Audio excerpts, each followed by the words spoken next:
एक होता है सच्चा वैराग्य जो स्वतः होता है अपने आप, और एक होता है मरकट वैराग्य। मरकट वैराग्य आता है जब परिस्थितियां सामने होती हैं। जब जवान थे तब तो व्यवस्था भी बहुत अच्छी थी, अब बुढ़ापा आ गया, शुगर के पेशेंट हैं, बेटे की बहू सुबह सुबह जबरदस्ती चाय में चीनी पिलाती है।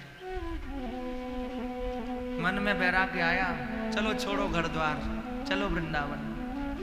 सुबह 5 बजे अटैची उठाई, चल दिए वृंदावन के लिए। स्टेशन पर आए, आते आते मन में विचार चल रहा है, भाई कैसे जाएं, अभी तो हमारा पोता सो करके भी नहीं उठा होगा, जगते ही पूछेगा कहाँ गए हमारे बाबा। जब उम्र भी ज्यादा ढलने लगती है ना, तो अपनी बेटे के बेटे क्या कहते हैं, बाबा। अरे कम से कम अब तो बाबा बन जाओ। तो दूसरी ओर बेटे का बेटा तो बाबा कहता है, लेकिन बेटी का बेटा क्या कहता है, इधर तो वो कहता है बाबा, और बेटी के बेटा कहता है नाना। बाबा नाना, बाबा नहीं बनना। परिस्थितियां जब विपरीत होती हैं तो वैराग्य बहुतों को चढ़ता है। जैसे कहते हैं मरकट वैराग्य, कभी इस डाल पर कभी उस डाल पर। जीवन के अंदर जब धैर्य टूट जाता है, सारी बातें सब खत्म हो जाती हैं, तो मन में आता है सब छोड़ छाड़ के जाओ। लेकिन फिर कुछ देर के बाद फिर वैराग्य वापस होता है, फिर संसार के प्रति हमारा रुझान हो जाता है। एक होता है शमशान वैराग्य। लोग, हम आए दिन देखते हैं शमशान में लोग जाते जा रहे हैं, हमें भी जाना है, तो जब तक शमशान में होते हैं तब तक वैराग्य होता है, लेकिन जो ही घर आए तो फिर उसी संसार में लग गए। और भैया एक होता है सच्चा वैराग्य, जो संसार में ही रहता है लेकिन संसार उसके अंदर नहीं रहता। जैसे हमारे कुंभन दास जी, कुंभन दास जी कहते हैं कि मेरे 1.5 बेटा है।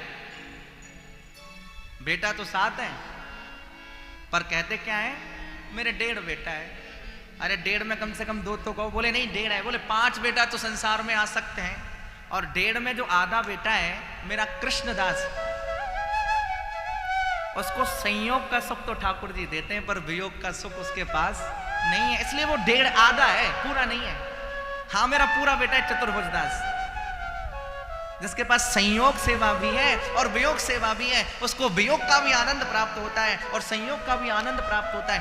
इसलिए जो प्रेमी होते हैं, जो संत होते हैं, जो भक्त होते हैं, वो संसार में लिप्त होते ही नहीं। देखो भाई, घर छोड़े ते हरि मिले तो घर छोड़ो 100 बार। घर छोड़ने से भगवान मिलते हो तो भैया 100 बार घर छोड़ दो, पर घर छोड़े घर घर फिरे तो ये घर कहाँ बिगाड़। घर छोड़ने के बाद घर घर फिर रहे हैं तो भैया इस घर ने क्या बिगाड़ा है। एक कहावत है बड़ी पुरानी, कठिन है डगर पनघट के। क्या ठाकुर जी को पा लेना कोई सहज है क्या। सारा जीवन भैया संसार की छोटी मोटी हम व्यवस्थाओं में ही लगे रहते हैं, उनको भी प्राप्त नहीं कर पाते। जरा विचार करो, जो अखिल ब्रह्मांड के नायक है पर ब्रह्म परमात्मा, क्या उसको पाना कोई सहज है। लेकिन फिर भी ठाकुर जी प्राप्त होता है। एक कोई व्यक्ति एक महात्मा के पास गया, महात्मा जी से जाकर के कहा, महाराज जी मेरी इच्छा है कि मैं बाबा जी बनना चाहता हूँ, बैरागी बनना चाहता हूँ। महात्मा जी ने कहा, भैया ऐसा है मत बनो बाबा जी बैरागी, घर में रह करके भजन करो। बोले नहीं, इच्छा है महाराज ठाकुर जी को प्राप्त करना है। अरे भैया बड़ा कठिन है, ये माया बड़ी बड़ी बड़ी नटनी है, और नटनी नहीं ठगनी है। महाठगनी हम जानी रे माया, महाठगनी हम जानी। इसने किसी को नहीं छोड़ा, मत बनो। नहीं नहीं महाराज हमारी इच्छा है, हम बनना चाहते हैं। चलो भैया ठीक है, तुम्हारी इच्छा है तो तुम बन जाओ। जंगल में चले गए, एक सुंदर पर्णकुटी बना ली, और पर्णकुटी बना करके उसके अंदर रहने लगे। बड़े भाव के साथ, बड़े आनंद के साथ भजन करने लगे, जप करने लगे।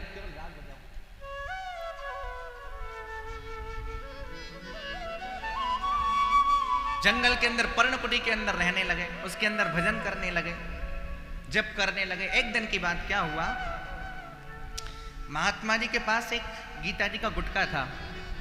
गीता जी का गुटका होता ना छोटा, खाने वाला गुटका नहीं। आजकल तो उसके ऊपर रोक लग रही है, बहुत अच्छी बात है। लेकिन ये गीता जी का गुटका जो प्राय उपासकों के पास होता है साथ में पाठ करने के लिए, एक गीता जी का छोटा सा गुटका। जंगल में पर्णकुटी, और पर्णकुटी के अंदर रहते महात्मा जी। एक दिन क्या हुआ, उस गीता के गुटका को एक चूहे ने काट दिया। अब भाई जंगल के अंदर वो छोटी सी है पर्णकुटी, अब उसके अंदर सब आते हैं, चूहा भी आते हैं, सांप भी आते हैं। रात्रि में चूहा आकर के गीता जी के गुटका को काट दे। अब उस महात्मा के मन में आया, भाई ये चूहा ऐसे कैसे जाएंगे यहाँ से। उन्होंने सोचा बिल्ली रखनी पड़ेगी इनके लिए।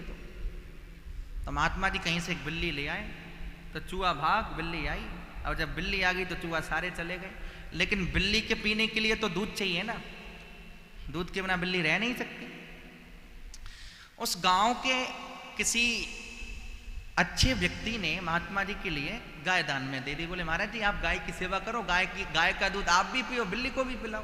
बोले ठीक है कोई बात नहीं। अब महाराज जी गाय की सेवा करने लगे, आप भी दूध पीते हैं, बिल्ली को भी पिलाते हैं। अब महाराज जी ने सोचा भाई सारा समय तो हमारा गाय की सेवा में ही निकल जाता है, क्या करें। अच्छी बात यह है कि कोई गाय की सेवा करने वाला आ जाए तो गाय की सेवा हो जाएगी। तो उसी गांव की कोई देवी जी गाय की सेवा करने के लिए आती। अब महात्मा जी के मन में आया, ये देवी जी जब यहाँ गाय की सेवा कर ही रही है तो क्यों ना इनके साथ विवाह कर लिया जाए। तो महाराज ठाकुर जी की कृपा से उन्होंने उनके साथ में विवाह कर लिया।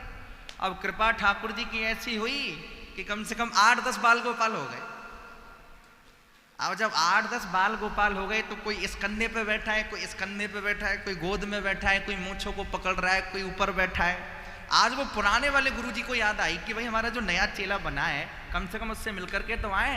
अब वो पुराने वाले जो गुरुजी थे घूमते घूमते फिरते फिरते जंगल में आए और पर्णकुटी में पहुंच गए। अब देखा तो वहां एक आदमी बैठा। अब तो वेशभूषा भी बदल गई। पूछा भैया यहाँ हमारा एक शिष्य रहता था। अब वो बेचारा मन में बड़ा संकोच करने लगा और बड़ी विनम्रता से हाथ जोड़ करके बोला गुरुजी वो शिष्य कोई और नहीं, वो शिष्य मैं ही हूं। अरे भैया तुम्हारी ऐसी कैसे स्थिति हो गई। बोले महाराज ये सब गीता जी के गुटका का विस्तार है। ये जितना भी विस्तार आप देख रहे हैं ये सब गीता जी के गुटका का विस्तार। सारी भूमिका बताई। कहने का भाव एक दृष्टांत है, लेकिन ये दृष्टांत इसके अंदर एक बहुत बड़ा सार छुपा हुआ है। हमारे जीवन में ना जाने कब किस मोड़ पर कहां कौन सा एक धब्बा लग जाएगा, कहां कौन सा दाग लग जाएगा, कुछ कहा नहीं जा सकता। इसलिए पिताजी वनम गतो यद्धरिमाश्रयेत, वनम गतो यद्धरिमाश्रयेत।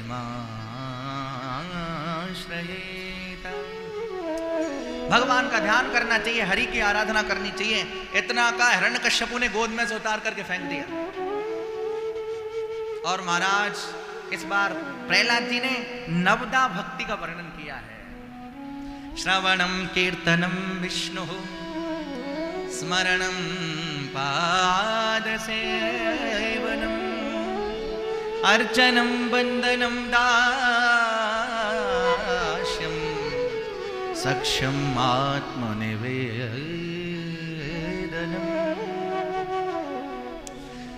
इस बार नवदा भक्ति का उपदेश किया। पिताजी भगवान की नवदा भक्ति में से कोई ना कोई भक्ति आनी चाहिए। श्रवण हो, कीर्तन हो, अर्चन हो, वंदन हो। महापुरुष श्रीमद् वल्लभाचार्य जी ने कहा है आत्मसमर्पण का मतलब है कि अपने आप पे कोई समर्पण कर देना। ठाकुर जी की सेवा में अपने आप पे कोई समर्पण कर देना। जिसे कहते हैं चेतस तत्प्रवणम सेवा। हमारे पुष्टि पथ में, पुष्टि संप्रदाय में पूजा का विधान नहीं है। हमारे यहाँ पूजा नहीं की जाती, हमारे वैष्णवों में हमारे यहाँ सेवा की जाती है। सेवा का मतलब है लाड़। आपने कभी श्रीनाथ जी का दर्शन किया हो, श्री गोवर्धन नाथ का, तो आपको पता चलेगा महाराज हमारे ठाकुर गोवर्धन नाथ बड़े निराले हैं। कितनी बार तो उनको दर्पण दिखाया जाता है, पहले दूर से फिर पास से, तब जाकर के जब उनके जो सेवा में रहते हैं उन्हें जब पता चल जाए कि ठाकुर जी प्रसन्न हैं तब जाकर के कहीं संतुष्टि होती है।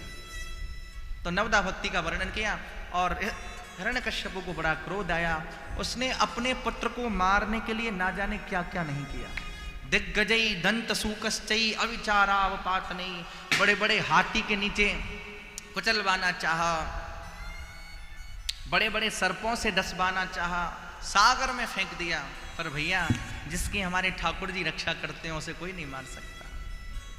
एक दिन की बात, प्रहलाद जी के जो साथ वाले सखा हैं उन्होंने पूछा प्रहलाद एक बात बताओ, तुम ये भजन पूजन पाठ भगवान की भक्ति ये जो करते हो, अरे ये तो सब पुराने लोगों का काम है। जो लोग बुजुर्ग हो जाते हैं, जिनसे चला फिरा नहीं जाए, घर की गृहस्थी की सारी समस्याएं उनसे दूर हो जाती हैं, सारी जिम्मेवारी पूरी हो जाती हैं। उन लोगों का काम है ये भजन करना, जब तक पूजन पाठ करना।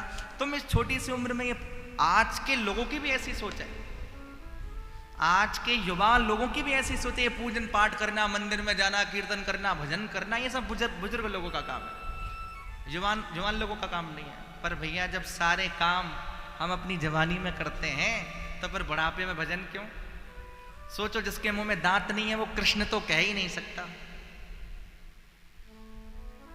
देखत ही आई वृद्धाई, सोते सपने नाहे सुहाई, और जाके गुण कछु कहई न जाई, सो सब प्रगट देख तन माई। सोई प्रकट तन जर जर बसा, जरा बस व्याधि सूल सता वही, सिर कंप इंद्रिय शक्ति प्रतिहत, बचन काहू न भावही, ग्रह पाल होते अति निरादर, खान पान न पावही, इतनी दशा पे विराग नहीं, तृष्णा तरंग बढ़ावही। प्रहलाद जी महाराज ने बड़ा सुंदर उपदेश किया। संस्कार बाल्यकाल का होता है। कौमार आचरे प्राज्ञो धर्मान भागवतानि,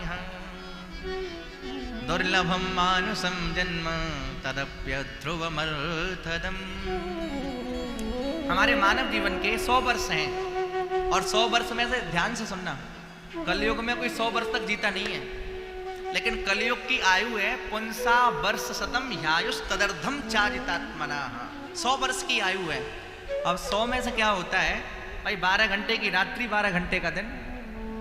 अब 12 घंटे तुम्हारे सोने में गए ना रात्रि में, बचे कितने? 12 घंटे। यानी 100 में से 50 वर्ष तो हमारे सोने में चले गए।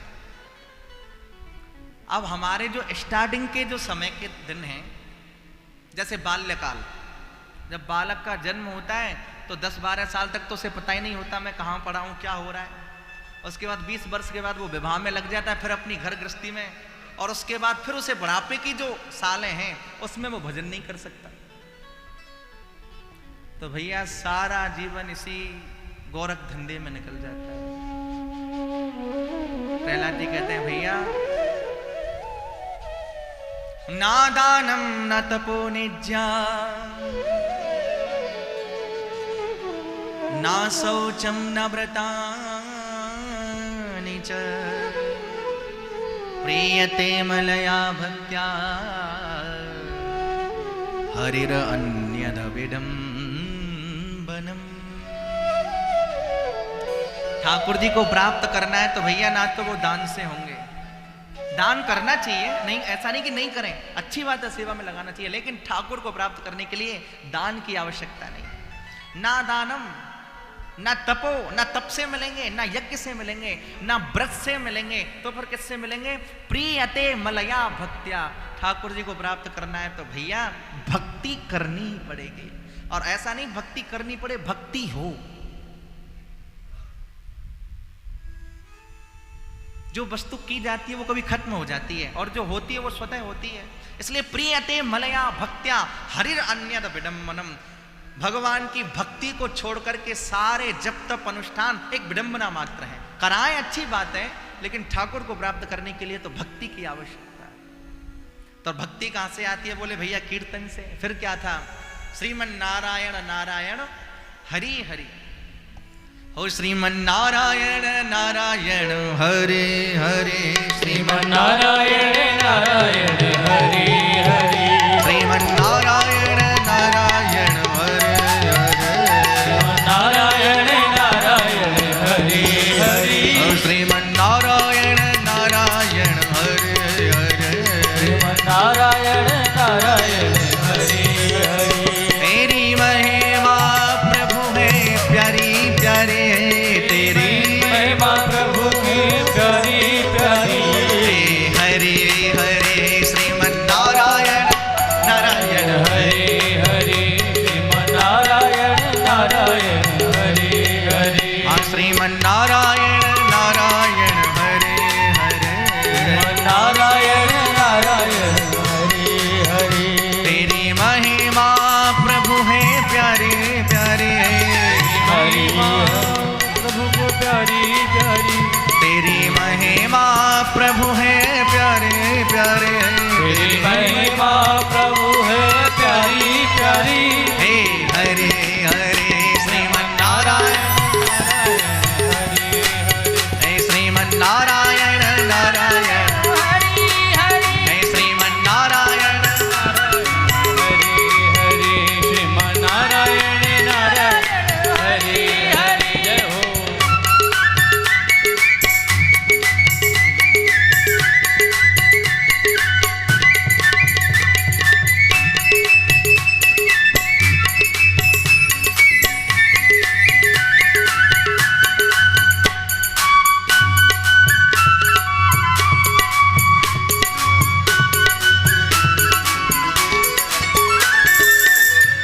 प्रहलाद जी महाराज कीर्तन कर रहे हैं।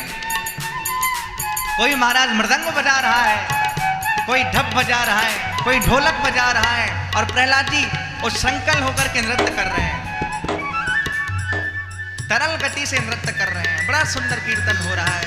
और श्रीमन नारायण नारायण हरे हरे, श्रीमन नारायण नारायण हरि हरि, और श्रीमन नारायण नारायण हरे हरे, श्रीमन नारायण नारायण।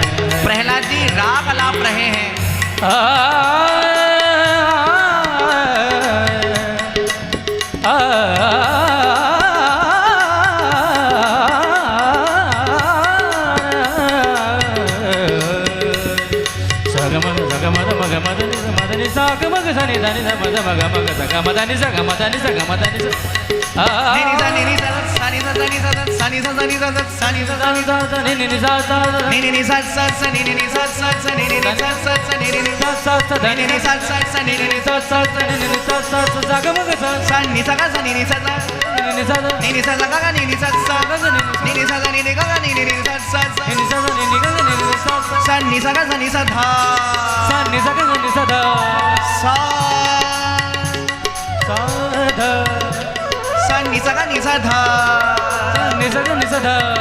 धनी सा गा धनी सा गा गा सा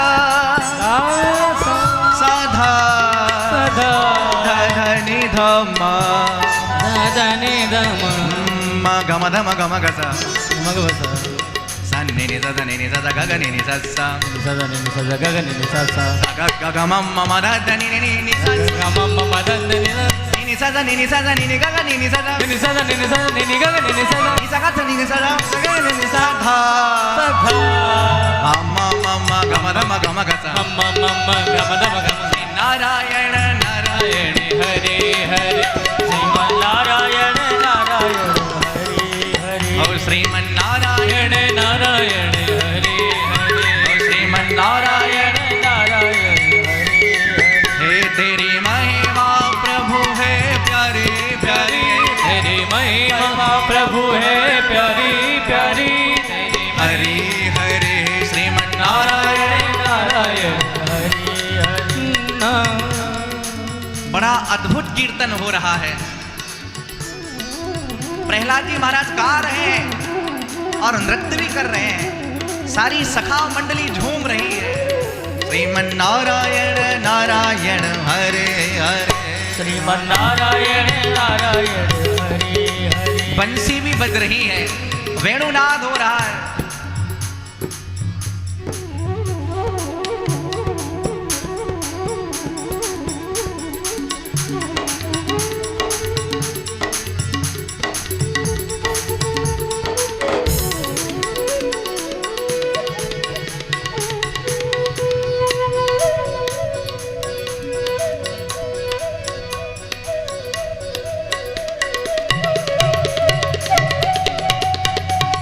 श्रीमन नारायण नारायण हरे हरे, श्रीमन नारायण नारायण हरे जगमोहन। हाँ श्रीमन नारायण नारायण हरे हरे, श्रीमन नारायण नारायण। अलाप अलाप ली जा रही है।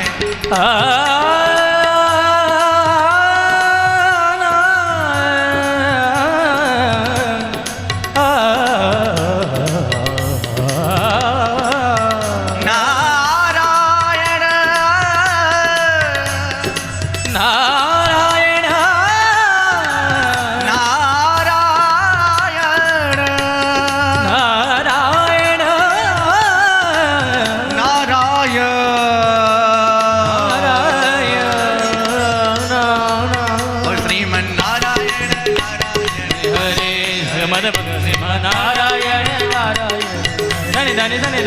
श्रीमन नारायण नारायण नारायण नारायण श्रीमन नारायण नारायण नारायण हरे हरे, श्रीमन नारायण नारायण हरे हरे, श्रीमन नारायण नारायण हरे हरे, श्रीमन नारायण नारायण हरे हरे। नारायण नारायण हरे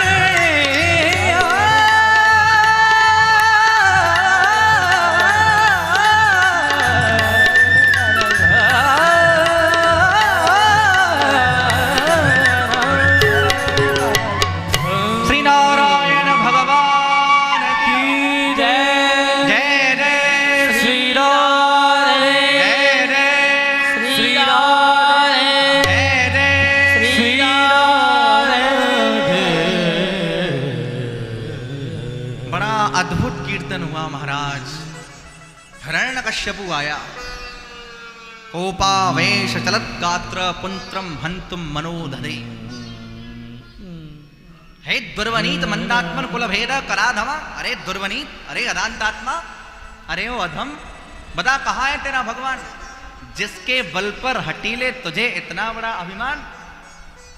बता कहाँ है तेरा भगवान? प्रहलाद जी महाराज हाथ जोड़ करके बोले, पिताजी ना केवलम में भवतश्च राजन सवै बलम बलिनाम चापरेशाम परे बरे में स्थिर जंगमाये ब्रह्मादयो ये नवसम प्रणीता। पिताजी मेरा भगवान तो सब जगह है, आपके और मेरे बीच में भी है, सब जगह है, तो इस खंबे में क्यों नहीं दिखाई पड़ता? प्रहलाद जी ने कहा इस खंबे में भी है। वासौ यदि सर्वत्र कस्मात् स्तंभे न दृश्यते, इस खंबे में क्यों नहीं दिखता? और महाराज हिरण्यकश्यपु ने खंबे में जाकर के जो मुष्टिका का प्रहार किया, सत्यम विधातुम निज भृत्य भाषितम, अपने भक्त के वचन को सत्य करने के लिए पर ब्रह्म परमात्मा खंबा फोड़ करके प्रकट हो गए। बोलिए नरसिंह भगवान की जय। बड़ा विकराल है जिनका वेश, बड़ी बड़ी जटाएं, सिंह जैसा मुंह। हिरण्यकश्यपु को गोद में उठा लिया भगवान नृसिंह ने। बता तूने ब्रह्मा से क्या क्या वरदान मांगे थे? बोले मैं मरने वाला नहीं हूं, मैं नहीं मर सकता। क्यों? मैं ब्रह्मा की बनाई हुई प्रकृति में से किसी के हाथों से नहीं मरूंगा, मैंने वरदान लिया है। भगवान बोले ब्रह्मा हमें नहीं बनाता, हम ब्रह्मा को बनाते हैं। दूसरी बात, ब्रह्मा की प्रकृति में तुमने हमारे जैसा विचित्र प्राणी नहीं देखा होगा, जो आधा नर है और आधा सिंह। मैं ना दिन में मरूंगा ना रात में। भगवान बोले ना दिन में मारूंगा और ना रात में, संध्या काल के समय मारूंगा, फिर भी नहीं मरने वाला। ना अस्त्र से मरूंगा ना शस्त्र से। भगवान बोले विशाल नाखूनों से मारूंगा। बोले ना घर के बाहर मरूं ना घर के भीतर। बोले देहली पे मारूंगा। बोले ना धरती में मरूं ना आकाश में। भगवान बोले जंघाओं पर मारूंगा।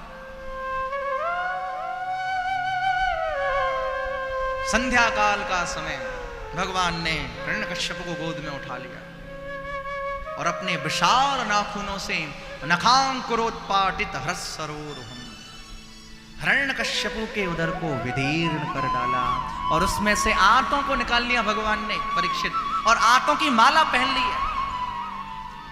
दूर से देखो तो ऐसा लग रहा है भगवान नृसिंह के नेत्रों से क्रोध बरस रहा है, क्रोध झर रहा है।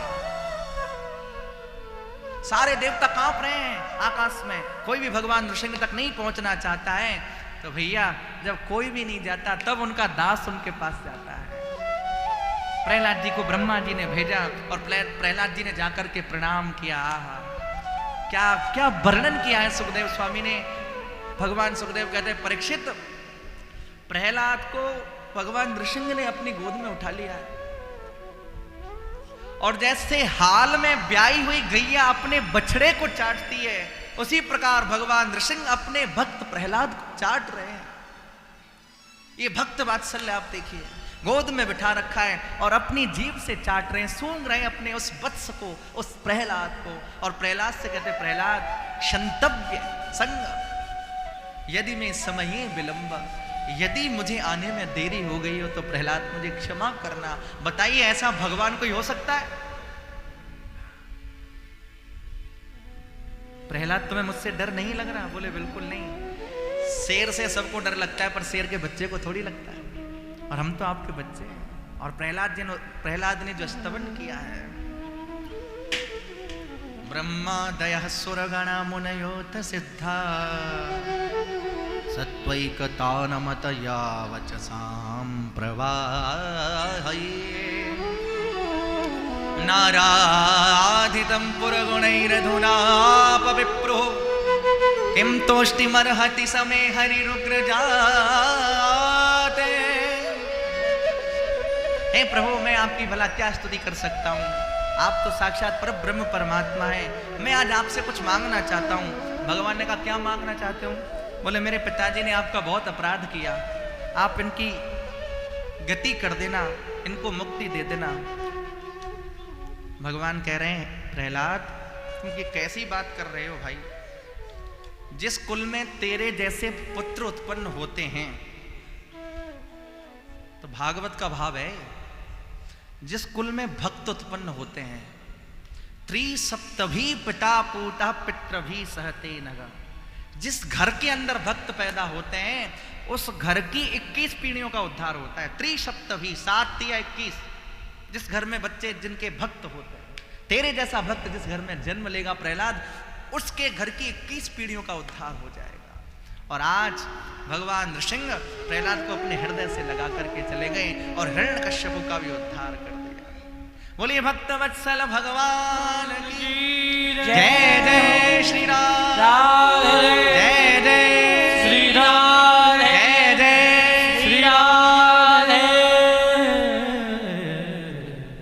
इस प्रकार प्रहलाद जी के चरणों में बारंबार प्रणाम करते हैं। अष्टम स्कंद में अनेक मनवंतरों का वर्णन किया। भगवान सुखदेव कहते हैं, परीक्षित, भगवान ने गज और ग्राहक के ऊपर कृपा की है। एक बार की बात है, संत दुर्वासा ने देवराज इंद्र को माला दी थी। कभी कभी क्या होता है, हमारे गुरुजन, हमारे संत जन हमें कृपा करके कोई प्रसाद देते हैं और हम लोग उसको मतलब इग्नोर कर देते हैं, ध्यान नहीं देते उस पर। लेकिन ये याद रखना चाहिए, प्रसाद तो प्रसाद होता है, लेकिन किसी संत का उससे स्पर्श हो जाए तो प्रसाद नहीं, महाप्रसाद हो जाता है। संत दुर्वासा ने दी वो माला और उस देवराज इंद्र को दी माला। अब देवराज इंद्र ने वो माला अपने हाथी को पहना दी। हाथी ने उस माला को पैरों तले रोंद डाला। महाराज को क्रोध आ गया दुर्वासा को, हमारी दी हुई वस्तु का अपमान, जाओ तुम श्री से हीन हो जाओ। बेचारे देवता घबराए। देखिए, देवता और दैत्यों में यही अंतर है। देवता अपनी हार मान लेते हैं और हार मान करके भगवान के पास पहुंच जाते हैं, हमारी रक्षा करो। पर देवता पहली बात तो हार नहीं मानते, हार मानने की तो बहुत दूर, भगवान के पास जाते तक भी नहीं। भगवान ने कहा, ऐसा है, तुम सब मिलकर के समुद्र मंथन करो। क्या करो? समुद्र मंथन। और समुद्र में से अमृत निकलेगा और अमृत पान करना। और जब अमृत पान कर लोगे तो फिर दैत्य तुम्हारा कुछ भी नहीं बिगाड़ सकते। समुद्र मंथन होने लगा। मंदराचल पर्वत की रई बनाई, बासुकी नाग की नेति बनाई। प्राय माताएं दरी मंथन करती हैं ना, उसी परंपरा से मंदराचल पर्वत की महाराज रई बनाई गई और बासुकी नाग की नेति बनाई। जो ही समुद्र में उसे रखा गया तो पर्वत समुद्र में धंसने लगा। तो पता है हमारे ठाकुर जी ने कौन सा रूप बनाया? कौन सा बनाया? कछुए का, कच्छप रूप। कछुए की ना पीठ बड़ी मजबूत होती है और भगवान ने कच्छप रूप धारण करके उस पर्वत को अपनी पीठ पर धारण किया।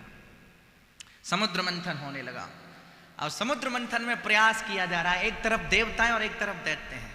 किसके लिए प्रयास किया जा रहा है? बोले अमृत की निष्पत्ति, वो अमृत निकले। लेकिन अमृत नहीं निकला है। सर्वप्रथम जो पहला रत्न निकला है वो है कालकूट विष। और भैया जहर कौन पीते हैं? भोलेनाथ। भगवान शंकर। हाथ में महाराज भयानक विष है, कालकूट विष। त्रैलोक्य दहनाद विषाद। प्रयास किया जा रहा था अमृत के लिए, लेकिन निकला है कालकूट विष। सारी सृष्टि को जला रहा है, इतना भयानक कालकूट विष। भोलेनाथ के पास पहुंचे हैं प्रभु। आहा, शब्द छटा देखिए भागवत की। देव देव महादेव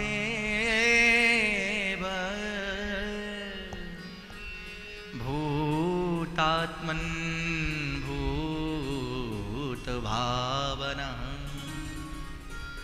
त्राहिनः शरणापन्नास् त्रैलोक्यादहनाद्विषाद।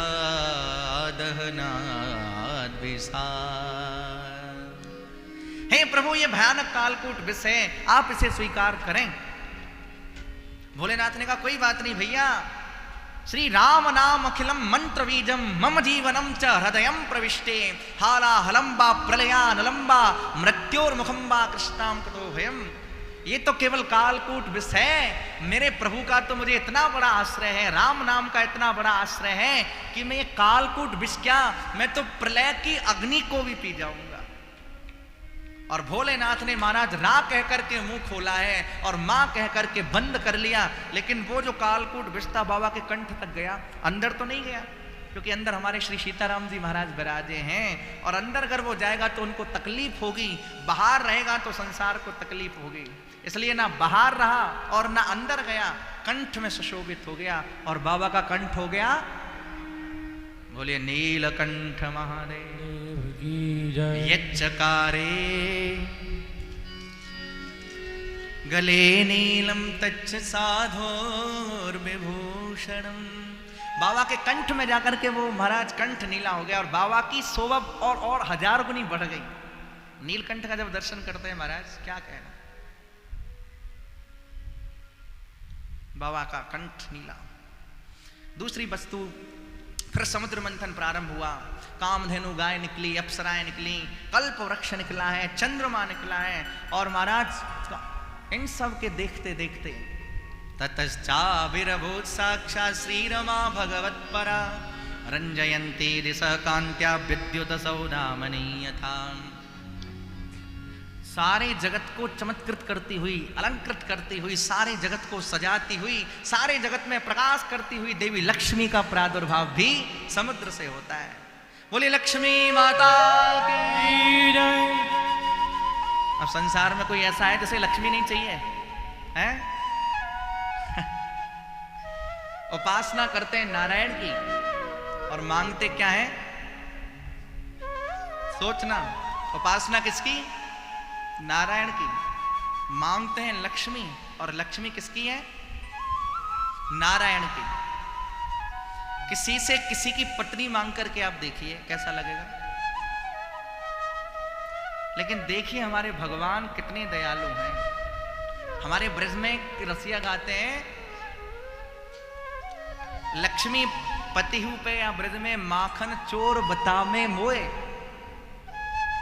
जग नाचे मेरी माया में गोपी पकड़ नचावे मोए।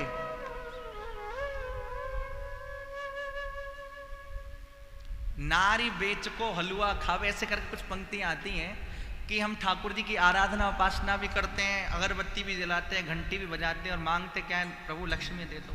और ठाकुर जी कितने दयालु अपनी पत्नी लक्ष्मी को देते हैं। लेकिन याद रहे, लक्ष्मी अपने पास हो, कोई भी पत्नी अपने पति तक जाना चाहती है, यदि लक्ष्मी ठाकुर की सेवा में जाएगी तो वो लक्ष्मी आपके पास चिरस्थायी होगी, हमेशा होगी। और यदि वही लक्ष्मी संसार के विषय वासना में जाएगी फिर वो आपके पास चिरस्थायी नहीं हो सकती, कभी ना कभी आपको छोड़ करके चली जाएगी। देवी लक्ष्मी का प्रादुर्भाव हुआ है, समुद्र से देवी लक्ष्मी निकली हैं। एक तरफ देवता बैठे हैं, एक तरफ दैत्य बैठे हैं, सब देख रहे हैं लक्ष्मी की ओर, लेकिन भगवान नारायण नहीं देख रहे। भगवान नारायण तो शांत भाव से बैठे हैं, लक्ष्मी जी के हाथ में माला दे दी है और लक्ष्मी जी ने देखा सामने नारायण भगवान है, माला भगवान के कंठ में पहना दी।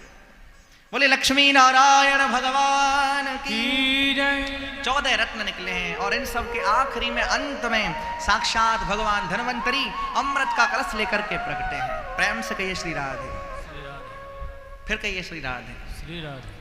अमृत का कलश लेकर के प्रकटे हैं, हाथ में अमृत का कलश है और जो ही बाहर निकले हैं धन्वंतरी, दैत्य लोग बड़े चालाक, हाथ से अमृत को उठाया और लेकर के भग गए।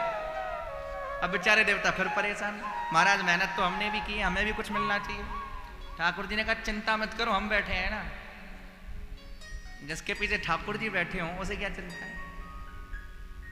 आहा, हमारे ठाकुर जी ने ऐसा रूप बनाया है, अहो रूपम अहो धामम अहो अश्यानवम वयः।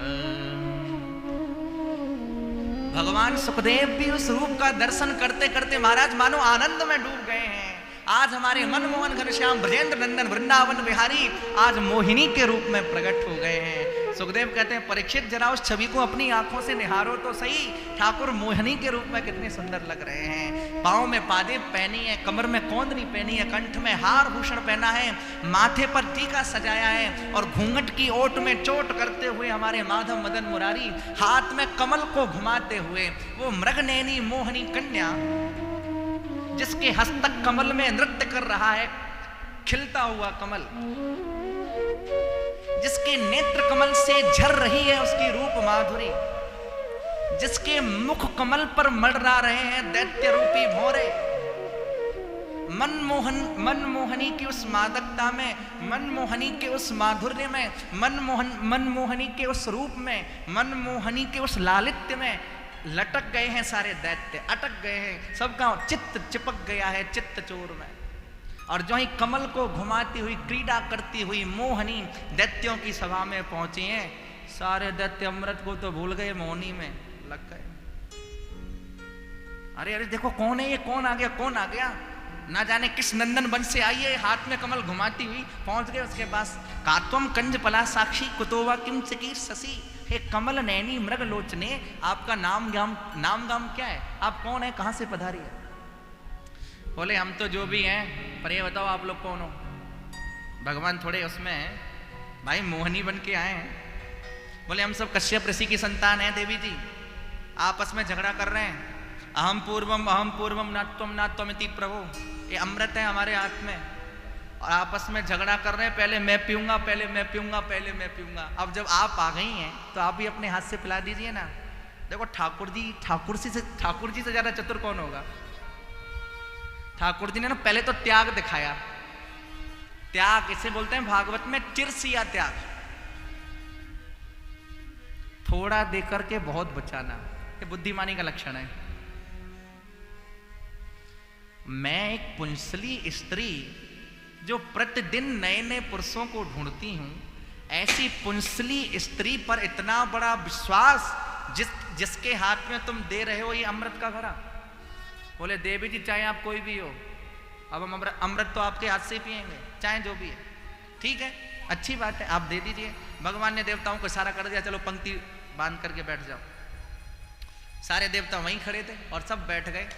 भगवान बोले दैत्यों से, ऐसा है ये जो अमृत है ना, ये जो ऊपर पतला पतला अमृत है, ये तो मैं देवताओं को पिला देती हूँ और नीचे जो गाढ़ी गाढ़ी अमृत है वो मैं आपको पिला दूंगी।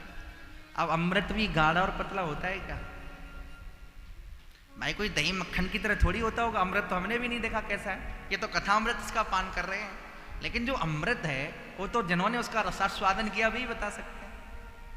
लेकिन सारे दैत्य मोहनी की मादकता में ऐसे उन्मत्त और मस्त हो गए हैं जिन्हें पता ही नहीं है कि मोहनी क्या कह रही है, वो तो बस मोहनी के उस मोहन स्वरूप में मोहित हो गए। और ठाकुर जी ने सबको महाराज अमृत पान करा दिया। एक राक्षस समझ गया, सूर्य और चंद्र के बीच में आकर के बैठ गया और जो ही उसे अमृत पान कराया, देवताओं ने बोला ये तो नकली है महाराज, इसे मत पिलाओ। उसके कंठ तक अमृत गया था और भगवान ने सुदर्शन चक्र से उसका उद्धार। अब तो पोल खुल गई है, मोहनी नहीं है तो मोहना है। फिर क्या था, विशाल देवासुर संग्राम हुआ और इस बार देवता अमृत पान कर चुके थे, इस बार देवताओं ने दैत्यों को परास्त कर दिया। अब देखिए दैत्यों के साथ में दैत्य गुरु शुक्राचार्य हैं और देवताओं के साथ में भगवान है।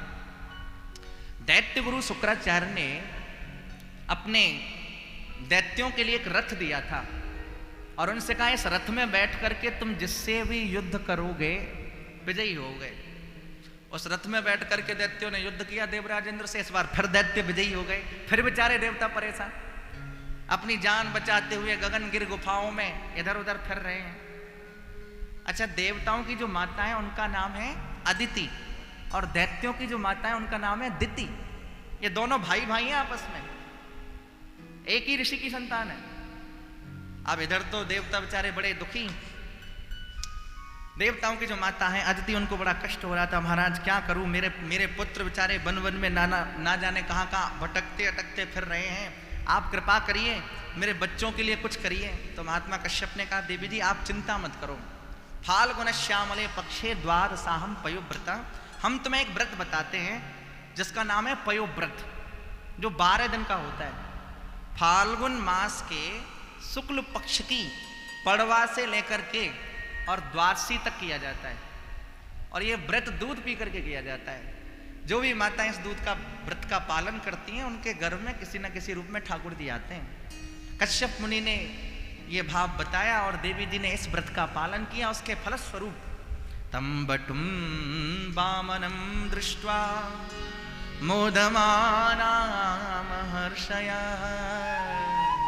कर्माणि कारयामासो पुरस्कृत्य प्रजापतिं सारे मापधामापर्यगा सारे निपा सारे मगा पुरस्कृत्य प्रजापतिं। साक्षात पर ब्रह्म परमात्मा अखिल ब्रह्मांड नायक भगवान वामन के रूप में प्रकट हो गए हैं। बोलिए वामन भगवान की, वामन भगवान की, वामन भगवान की। और इधर दैत्यराज बलि का एक विशाल यज्ञ हो रहा है। परीक्षित, दैत्यराज बलि का बड़ा नाम सारे जगत में कि दैत्यराज बलि बहुत बड़े दानी हैं। और इधर महाराज देवताओं का काम बनाने के लिए भगवान वामन प्रकटे हैं। जो ही दैत्यराज बलि के यहां पधारे हैं, स्वागतम ते नमस्तुभ्यं ब्रह्मन् किं करवामि ते ब्रह्मरसीणां तपः साक्षान् मन्ये त्वार्यवपुरधरम्। जो ही महाराज बलि के सभा में पधारे हैं भगवान वामन, आहा, स्वागतम सुस्वागतम, पधारिए महाराज, आपका स्वागत है, आपका स्वागत है, आप पधारिए। हम आपकी क्या सेवा करें? ब्रह्मन् किम करवामिते, हम आपके लिए क्या कर सकते हैं? प्रेम से कहिए श्री राधे, सब कहिए राधे राधे राधे। ठाकुर जी कह रहे हैं जल्दी से हमें बुलाओ। पर आज तो भाई कम से कम 2 तो बजने चाहिए ना, नंदोत्सव है। और ये मतलब मैं अब कैसे आपको कथा सुना पा रहा हूँ ये मैं ही जानता हूँ। कम से कम 4 घंटे तो कथा कहूँ, 3 घंटे 3 सवा 3 घंटे में कैसे कैसे करके कथा कर रहा हूँ। और फिर भी मुझे लगता है मैं कुछ नहीं कह पा रहा हूँ। श्री राधा रानी की बरसाने वाली की जय जय श्री राधे।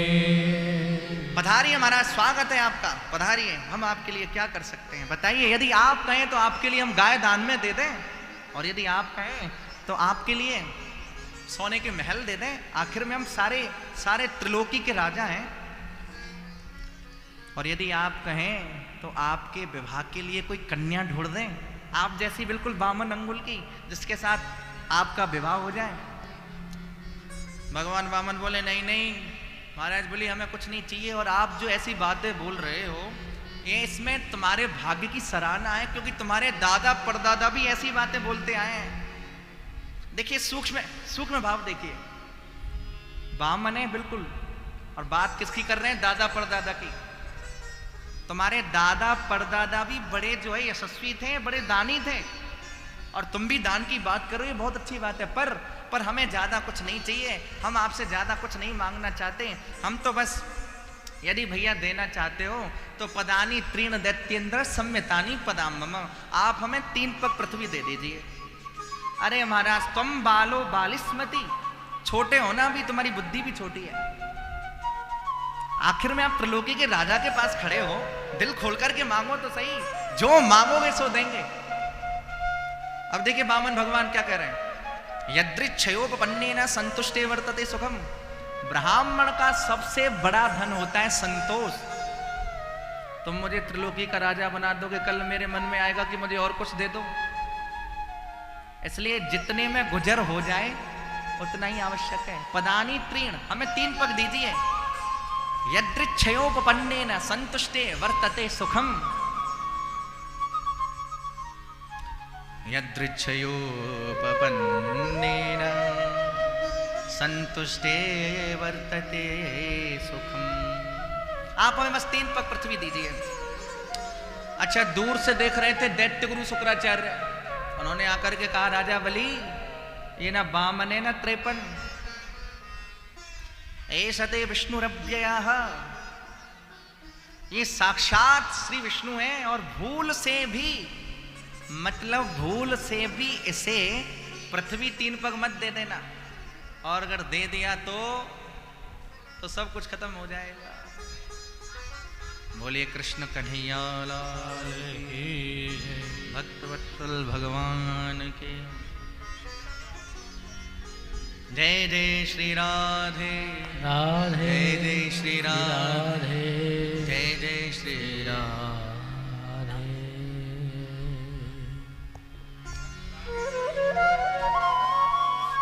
एक बार प्यार से कहिए श्री राधे, राधे, फिर कहिए श्री राधे। राधे।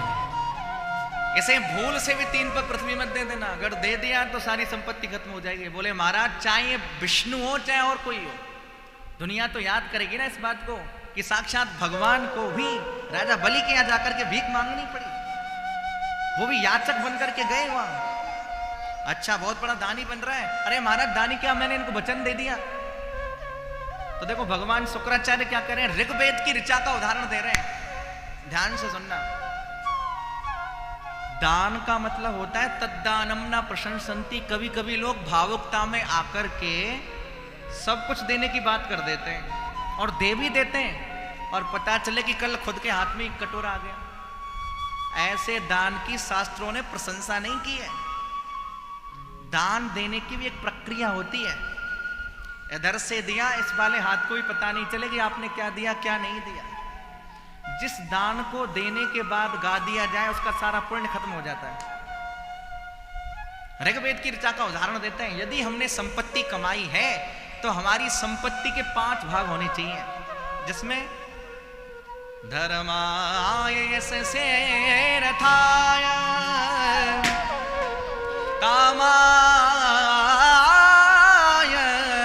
स्वजनाय च पंचधा विभजन वित्ता मिहामुत्र च मोदते धनि सगा मारे निधनि रे सा।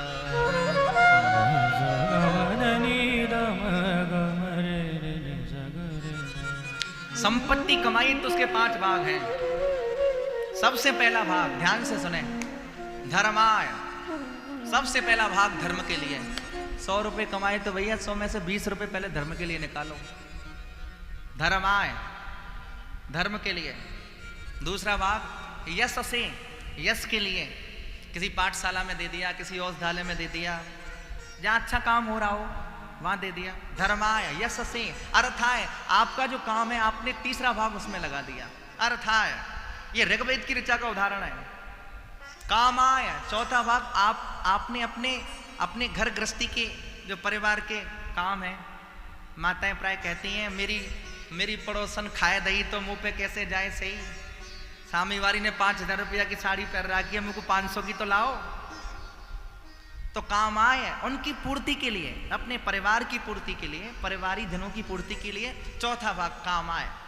और भैया स्वजनाए, जो हमारे अपने हैं, यदि वो अगर कहीं नीचे हैं तो उनको अपने समान करने के लिए उनकी मदद करनी चाहिए। ये 5 भाग संपत्ति के। अरे महाराज मैंने वचन दे दिया, बताओ वचन से कैसे मुकरूं? तो भगवान शुक्राचार्य कहते हैं, भैया 5 जगह झूठ बोलने से भी पाप नहीं लगता। बोलो राधे राधे। अब 5 जगह कौन कौन सी हैं गिनाया। स्त्रीषु नर्म विवाहे च वृत्यर्थे प्राण संकटे गौ ब्राह्मणार्थे हिंसायां नानृतस्या जुगुप्सितम्। 5 जगह झूठ बोलने से भी पाप नहीं लगता है।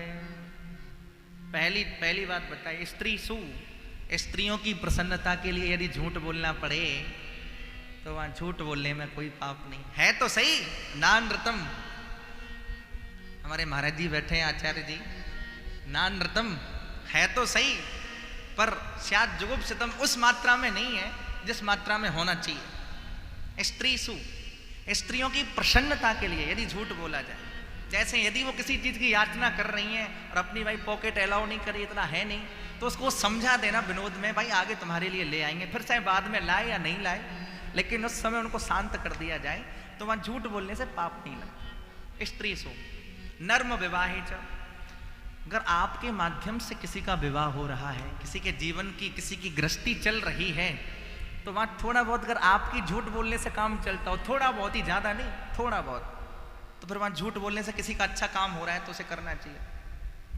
वृत्त्यर्थ है, वृत्ति के अर्थ में अगर झूठ बोलना पड़े, हमने पूछा कि आपको बंसी पर रागेश्वरी राग बजाना आता है, भले ही नहीं आता है पर आपके साथ बजाएंगे, प्रयास करेंगे, तो वृत्ति के अर्थ में अगर थोड़ा झूठ भी बोलना पड़े तो वहां झूठ बोलने से भाई वृत्ति है हमारी, चलेगा।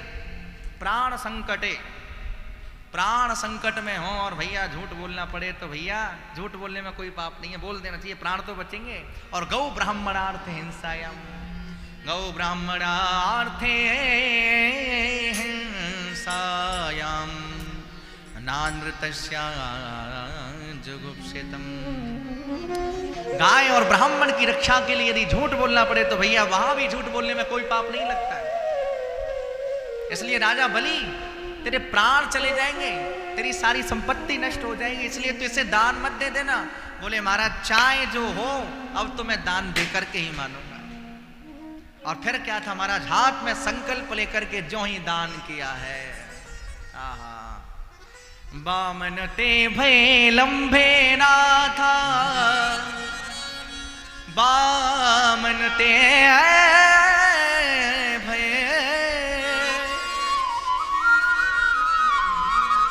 बामन ते भय लंबे नाथा।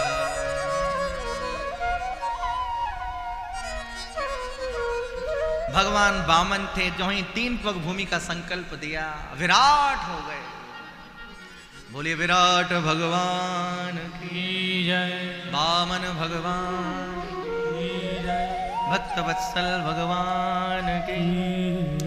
एक पग गया महाराज ब्रह्मलोक में, ब्रह्मा जी ने उसे धोया है और चरणों की धोवन पृथ्वी पर आई है। धोते धोते धोते धोते भगवती भागीरथी के रूप में प्रकट हो गई। बोलिए गंगा मैया की जय। 2 पग में ही सारे ब्रह्मांड को नाप लिया और भैया अभी तो 3रा पग खाली है, इसलिए पदम तृतीयम कुरुशीर्ष्णु में निजम, पदम तृतीयम कुरुशीर्ष्णु में निजम। अभी 3रा पैर खाली, ऐसे मैं कहां रखूं? तो बलि ने कहा महाराज आप बताइए, धन बड़ा होता है या धनी? बोले धनी बड़ा होता है, आपने मेरे धन को ही तो नापा है, अभी तो मैं बाकी हूं। तो भगवान ने 3रा श्री चरण कमल बलि के मस्तक पर रख दिया है। आज महाराज बलि धन्य हो गए। सोचिए, विचार करिए, भगवान से प्रार्थना की जाती है वो अपने हस्तक कमल हमारे मस्तक पर रख दें, पर जिसके मस्तक पर भगवान का चरण कमल रखा है वो कितना बड़ा भाग्यशाली है। मेरे सर पे रख दे ठाकुर अपने ये दोनों हाथ, और देना हो तो दीजिए जन्म जन्म का साथ। बड़ा सुंदर भाव है। ठाकुर जी के चरणों में प्रार्थना करें और मेरे साथ सब भाव से गाएं। हो मेरे सर पे रख दे ठाकुर, मेरे सर पे रख दे ठाकुर अपने ये दोनों हाथ।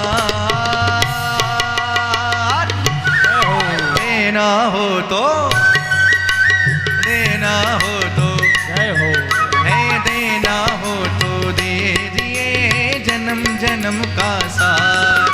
मेरे सिर पर रख दो ठाकुर अपने दोनों हाथ, मेरे सिर पर रख दो प्रभु अपने दोनों हाथ। देना हो तो दीजिए जन्म जन्म का साथ, हो देना हो तो दीजिए जन्म जन्म का साथ। है मेरे सर पे रख बनवारी, मेरे सर पर रख बनवारी, है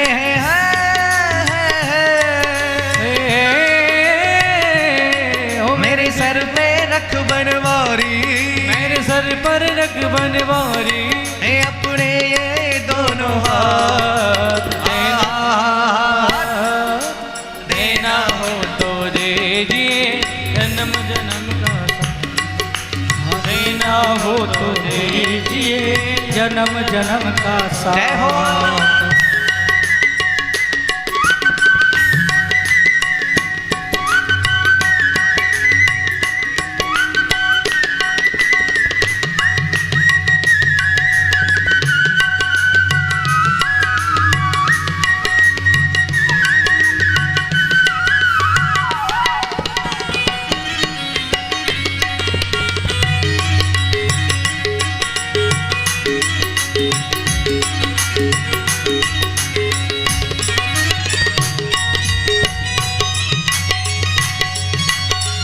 जय हो।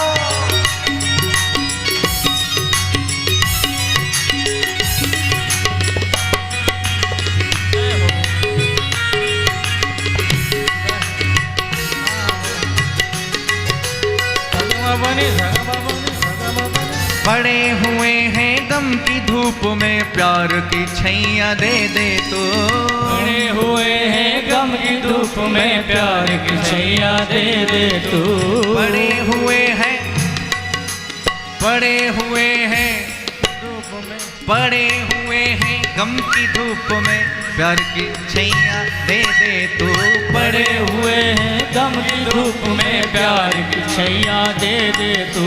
बिन माझी के नाव चले ना अब पतवार पकड़ ले तो, हाँ बिन माझी के नाव चले ना अब पतवार पकड़ ले तू। बिन माझी के, बिन माझी के नाव चले ना अब पतवार पकड़ ले तो।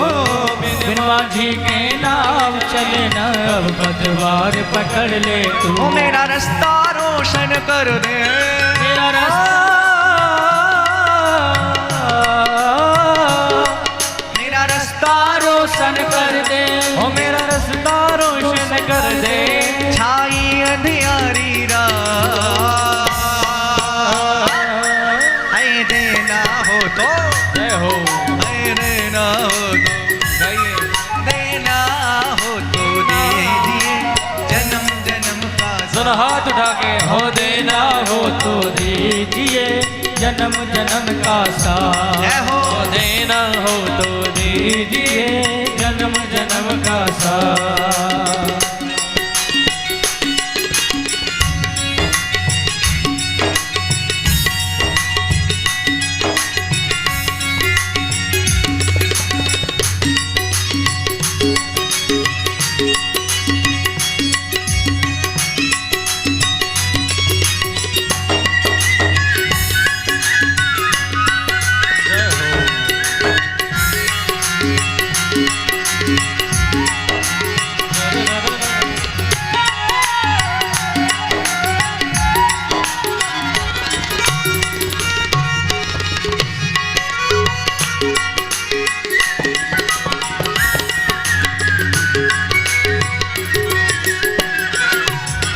सुना है हमने शरणागत को अपने गले लगाते हो, सुना है हमने शरणागत को अपने गले लगाते हो।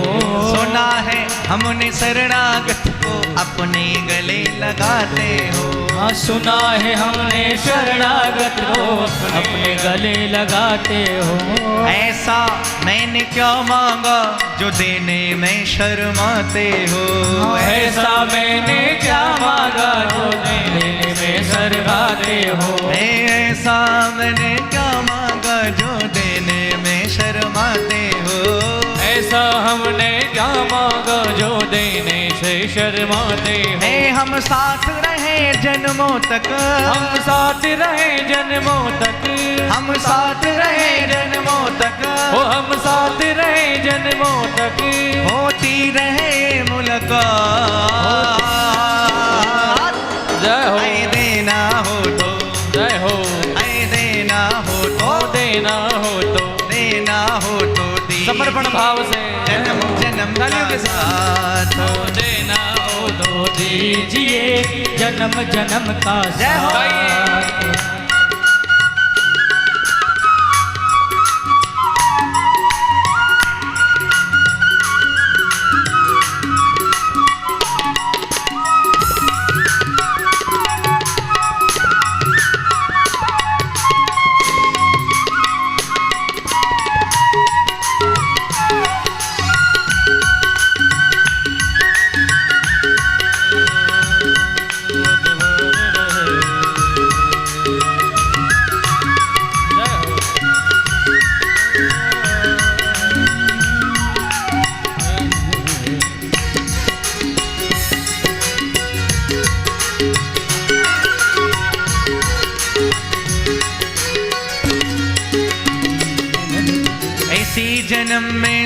सेवा देकर बहुत बड़ा उपकार किया। इसी जन्म में सेवा देकर बहुत बड़ा उपकार किया।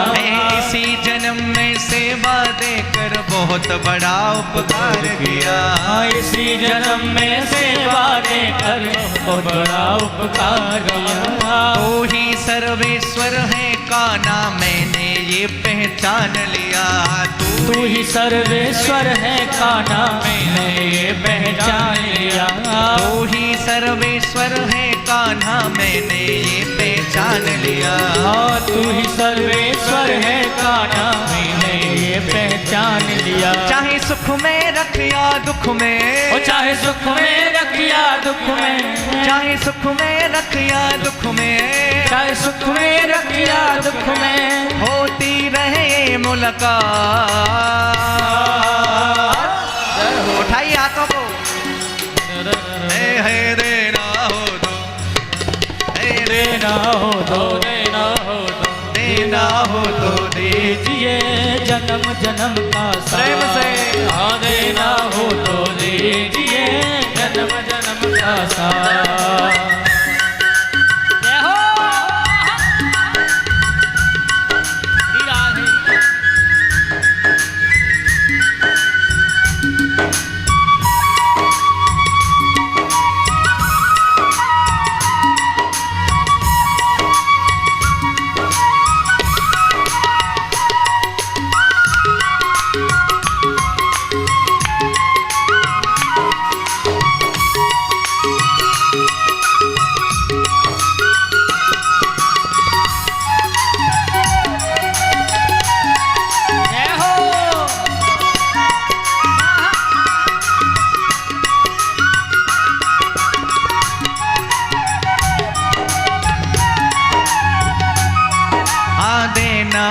तो दीजिए जन्म जन्म का साथ।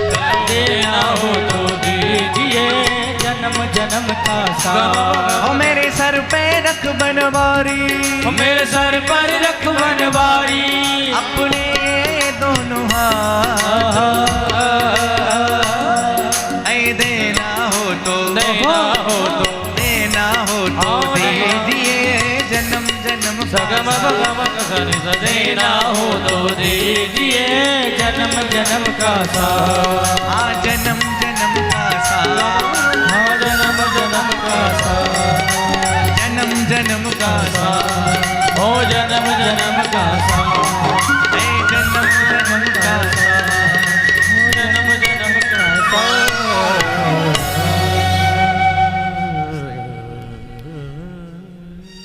बोले वामन भगवान की जय हो। और भगवान बलि के ऊपर कृपा करके चले गए। देवराज इंद्र को त्रिलोकी का राज्य दे दिया। अब देखिए भगवान की कृपा वामन पर हुई, भगवान वामन की कृपा बलि पर हुई या देवराज इंद्र पर। सब कुछ लुटा देने के बाद यदि हमारे पास ठाकुर जी हैं तो सब कुछ है,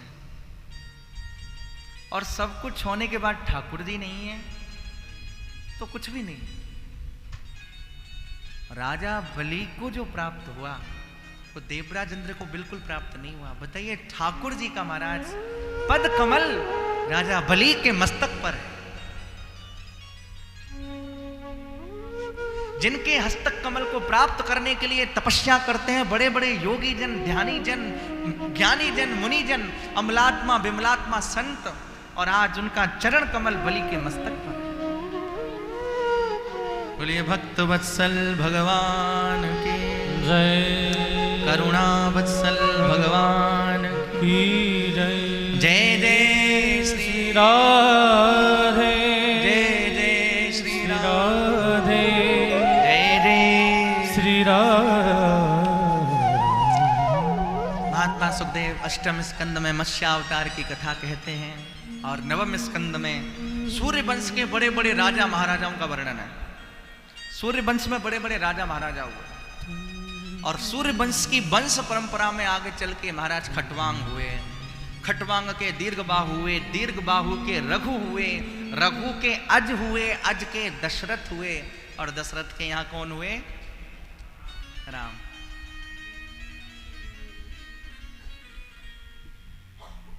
भागवत में राम कथा नहीं है।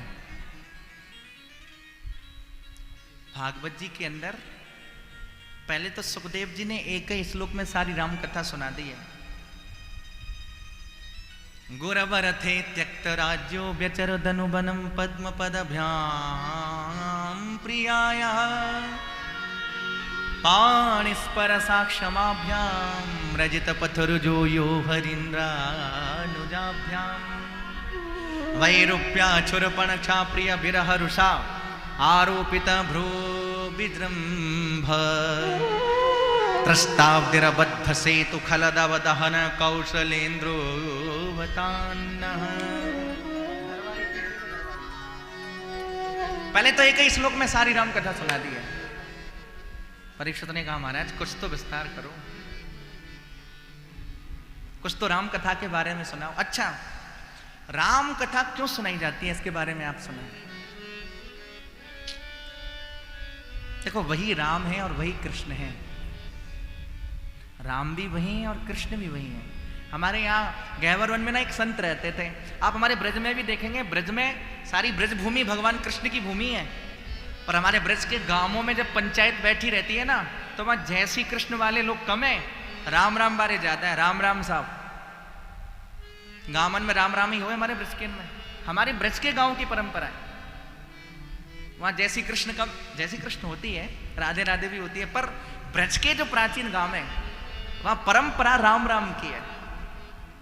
हमारे यहाँ गहवर वन में एक संत रहते थे, उनसे कोई जय श्री राधे करता, जय श्री कृष्णा करता, वो करते राम राम। गहवर वन में रहते और उनसे कोई जय श्री कृष्णा करता, राम राम करते। किसी ने पूछा बाबा आप राम राम क्यों करते हो? बोले हम तो राम शब्द में ही दोनों का दर्शन कर लेते हैं, राधा और माधव का। कैसे?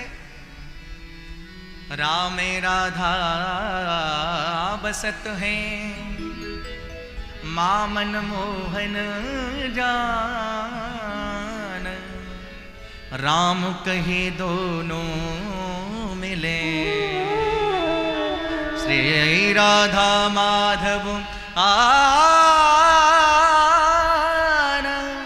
श्री राधा माधव आन।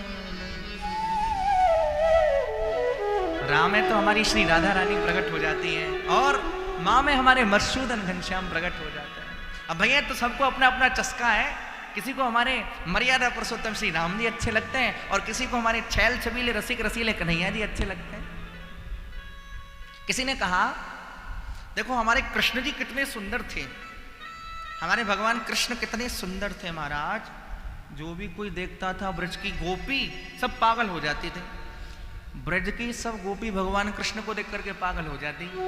तो किसी राम उपासक ने कहा ये कोई बहुत बड़ी बात थोड़ी है भाई, प्रकृति का नियम है, किसी सुंदर पुरुष को देख करके सहज एक आकर्षण होता है, ये प्रकृति का नियम है। पुरुष को देखने के बाद स्त्री के अंदर एक सहज आकर्षण है और स्त्री को देखने के बाद पुरुष के अंदर एक सहज आकर्षण है, ये प्रकृति का नियम है।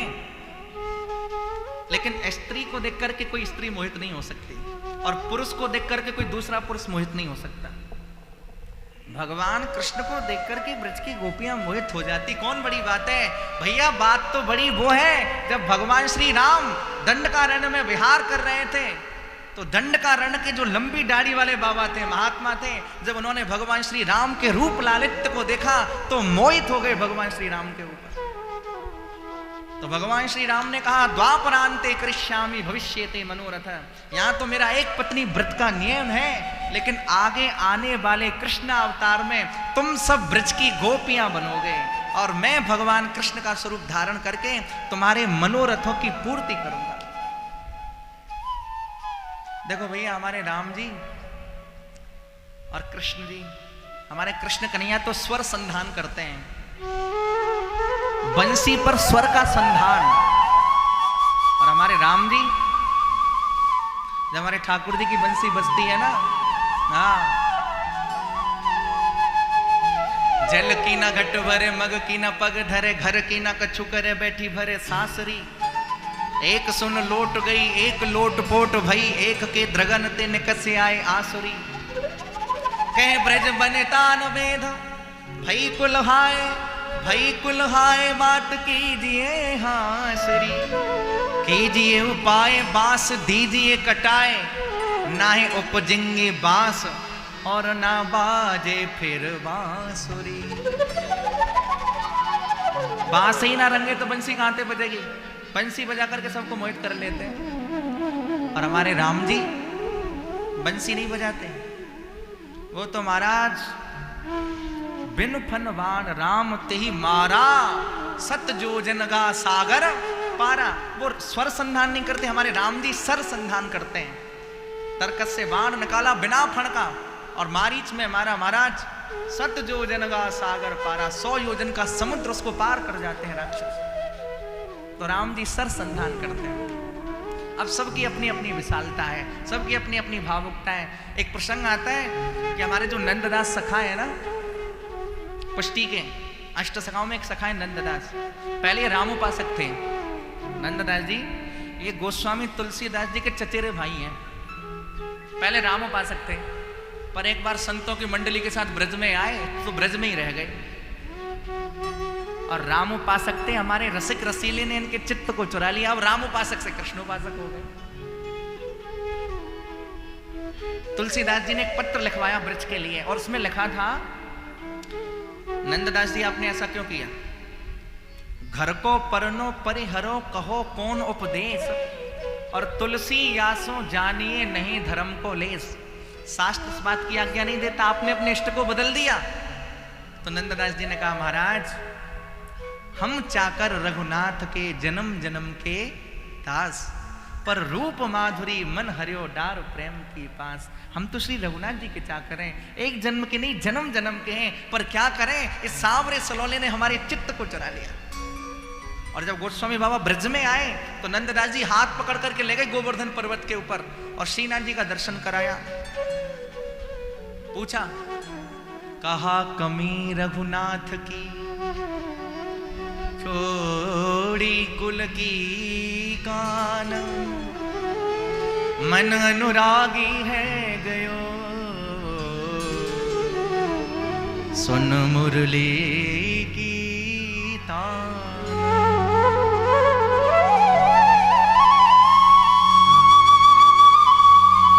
ऐसी क्या कमी थी हमारे रघुनाथ में जो आपने छोड़ दिया? तो नंददास जी कहते हैं, बाबा मन अनुरागी है गयो सुन मुरली का। मुरली की तान ऐसी बजी कि इसमें मन अनुराग से भर गया। तो भैया ऐसा वर्णन आता है, तुलसी मस्तक तब नवे जब धनुष बाण ले हाथ। गोस्वामी बाबा कट्टर रामोपासक हैं, अनन्य। बोले मस्तक तब नबेगा जब धनुष बाण हाथ में ले लोगे। तो भैया अपने जन के कारणे यदुनाथ भय रघुनाथ, जो अब तक श्री गोवर्धन नाथ के रूप में दर्शन दे रहे थे, और अपने जनों के कारण श्री गोस्वामी बाबा उसी स्वरूप में रघुनाथ जी का दर्शन करते हैं, और नंददास जी उसी स्वरूप में श्रीनाथ जी का दर्शन करते हैं। श्री गोवर्धन नाथ की क्या कहूं राम जी के बारे में, जितना कहा जाए उतना। राम जी को पंचवीर से सुशोभित किया गया है। राम जी की एक उपाधि है पंचवीर। कैसे? त्याग वीरो दया वीरो विद्या वीरो विचक्षण, पराक्रम महावीरो पंचवीरो विशेषतः। एक बार प्रेम से कहिए जय श्री राम, सब कहिए जय श्री राम। राम कथा इसलिए सुनाई जाती है पहले कि हम कृष्ण कथा सुनने के योग्य हो जाएं, क्योंकि राम जी का चरित्र अनुकरणीय है और भगवान कृष्ण का चरित्र अनुकरणीय नहीं है, वंदनीय है। श्री राम जी जैसा आदर्श हमारे जीवन में होगा तो हम भगवान कृष्ण के चरित्र को समझ पाएंगे। राम ने जो किया वो हमें करना चाहिए, और भगवान कृष्ण ने जो कहा वो हमें करना चाहिए। भगवान श्री राम का पहला लक्षण त्याग वीरो। जिस अयोध्या के राज्य को प्राप्त करने के लिए देवता भी तरसते हैं, ऐसा विशालतम वहां का ऐश्वर्य। लेकिन जब राम जी ने सुना कि मुझे कल वन में जाना है, तो बाबा लिखते हैं गोस्वामी जी, पितु आयुष भूषण वसन तात तजे रघुवीर, हृदय न हर्ष विषाद कछु पहरे वलकल चीर। जब पता चला कि मुझे वन जाना है, तो वन में जाने की तैयारी शुरू। ना मन में किसी बात का शोक है, ना किसी बात का हर्ष है। और वन में जाने वाले वस्त्र पहन लिए। विचार करना भाई, जिसको इतना बड़ा वैभव प्राप्त होना है और उसको एकाएक कह दिया जाए तुमको वन में जाना है, और फिर भी राम जी महाराज वन के लिए प्रस्थान कर रहे हैं। ऐसा त्याग होना बड़ा मुश्किल है। और त्याग वीरो दया वीरो, दयावीर कैसे हैं? मुनि विश्वामित्र जी के साथ जा रहे हैं, सामने देखा एक पत्थर पड़ा हुआ है। गौतम नारी श्राप बस उपल देह धर धीर, चरण कमल रज चाहते कृपा करो रघुवीर। हे प्रभु, ये चरण कमल प्राप्त करना चाहती है। गौतम की पत्नी है अहिल्या, तो ठाकुर जी ने अपना चरण कमल पधरा दिया उसके ऊपर। इतने बड़े दयावीर और विद्यावीर कैसे? श्री रघुवीर प्रताप ते सिंधु तरे पाषाण। क्या आप समुद्र पर पत्थर को तैराना कोई मामूली बात है? लेकिन ठाकुर जी ने कितना बड़ा विशाल सेतु उसकी स्थापना कर दी। त्याग वीरो दया वीरो विद्या वीरो विचक्षण पराक्रम महावीरो। और विचार करना, कितने बड़े महावीर हैं जिसका नाम है रावण। रावण जैसा भूतो ना भविष्यति, ना कोई पहले हुआ और ना कोई हो सकता। इतना बड़ा पराक्रमी। वाल्मीकि रामायण में एक श्लोक आता है, रावण क्या ना ब्रह्मा जी वेद पाठ के लिए जाते थे, वेद का पाठ करने के लिए। और एक दिन क्या हुआ, ब्रह्मा जी विलंब हो गया। कभी कभी हो जाता है, विलंब हो जाता है कभी कभी। तो रावण के द्वारपाल ने फटकार लगाई ब्रह्मा जी में। पता है कौन सी फटकार? ब्रह्मण नद्य नश्य नैस समये तूष्णीम वयस्थी यदाम, स्वल्पम जल्प बृहस्पते जड़मते नैषा सभा वज्रिणा, वीणा संहर नारद स्तुति कथा अलापम अलम तुम्बुरोः, सीता रल्लक भल्ल भग्न हृदय स्वस्थोनु लंकेश्वरा। हे ब्रह्मा जी, ये वेद पाठ पढ़ने का समय है क्या? रावण का द्वारपाल कह रहा है। किससे? ब्रह्मा जी से, जो सारी सृष्टि की रचना करते हैं उनसे कह रहा है। रावण का द्वारपाल, रावण नहीं द्वारपाल कह रहा है। क्या ये वेद पाठ पढ़ने का समय? बोले क्या हुआ भैया? बोले विलंब हो गया आपको। चलो कोई बात नहीं। अच्छा अभी बोल और रहे हो? तूर्ष्णीम, चुप हो जाओ। अब ब्रह्मा जी खड़े होकर के देखने लगे उसके मुंह की ओर। अब मेरे मुंह की ओर क्या देख रहे हो? व्यस्त ही है हम, चलो यहां से बाहर निकलो। फटकार मार के बाहर निकाल रहा है ब्रह्मा जी को। इतने में आ गए बृहस्पति जी, देवताओं के कुलगुरु। वो समझाने लगे आकर के। बृहस्पति जी को भी बड़ी जोर से ललकारा। स्वल्पम बृहस्पते, स्वल्पम जल्प बृहस्पते जड़मते। बृहस्पति जी तुम बोलते तो बहुत हो, पर जड़मते महामूर्ख हो। बृहस्पति जी से कह रहा है, बताइए। नैषा सभा वज्रिणा, ये देवराज इंद्र की सभा नहीं है जो तुम्हारे प्रवचन को यहां कोई सुन लेगा। इतने में महाराज कोई नारद जी नाम के गंधर्व आए, अपने उसको वीणा को बजाते हुए। नारद बाबा नहीं, कोई गंधर्व।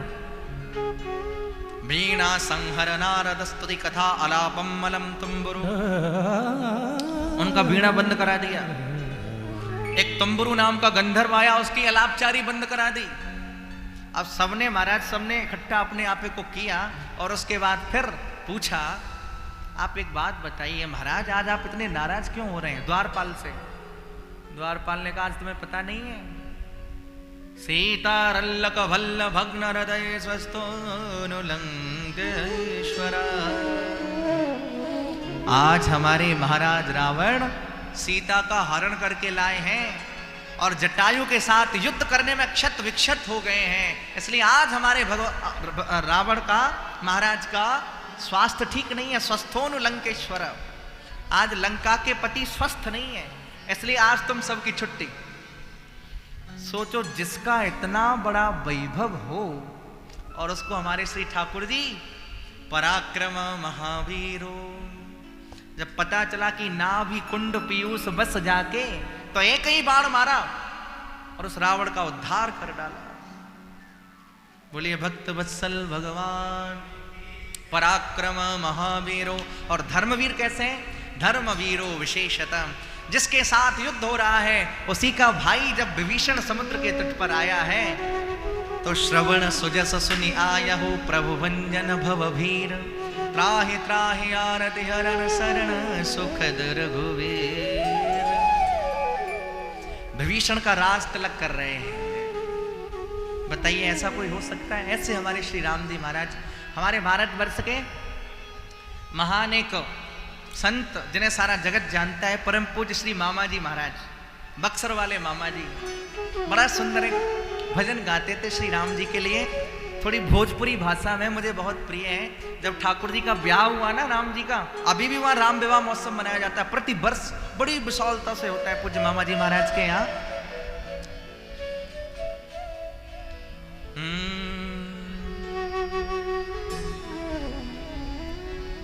आज मिथिला नगरिया निहाल सखिया, आज मिथिला गाइए भाव से, निहाल सखिया, हे चारों दुल्हा में बड़का कमाल सखिया, चारों दुल्हा में बड़का कमाल सखिया, हे चारों दुल्हा में बड़का कमाल सखिया, चारों दुल्हा में बड़का कमाल सखियों, हे आज मिथिला नगरिया निहाल सखिया। गाइए, ओ आज मिथिला नगरी या निहाल सखियों। ठाकुर जी ब्याह के लिए गए और कैसे लग रहे हैं, शब्दों पर ध्यान देना। हाय माथे मणि मोरिया कुंडल सोहे कनबा, माथे मणि मोरिया कुंडल सोहे कनबा, कारे कारे कजरा रे जुल्मी नयन बा, कारे कारे कजरा रे जुल्मी नयन बा, कारे कारे कजरा रे जुल्मी नयन बा, कारे कारे कजरा रे जुल्मी नयन बा। ठाकुर जी के नेत्र बड़े जुल्मी, कारे कजरारे, हाय कारे कारे कजरा रे जुल्मी नयन बा, कारे कारे कजरा रे जुल्मी नयन बा। लाल लाल चंदन सोहे इनकर भाल सखिया, लाल लाल चंदन सोहे तिलकन भाल सखिया, हे आज मिथिला नगरिया निहाल सखिया, ओ आज मिथिला नगरी या निहाल सखिया, हे चारों दुल्हा में बड़का कमाल सखिया, ओ चारों दुल्हा में बड़का कमाल सखिया, आज मिथिला नगरिया निहाल सखिया, आज मिथिला नगरी या निहाल सखिया। और छवि का ध्यान करते हुए आनंद लीजिए। जय हो।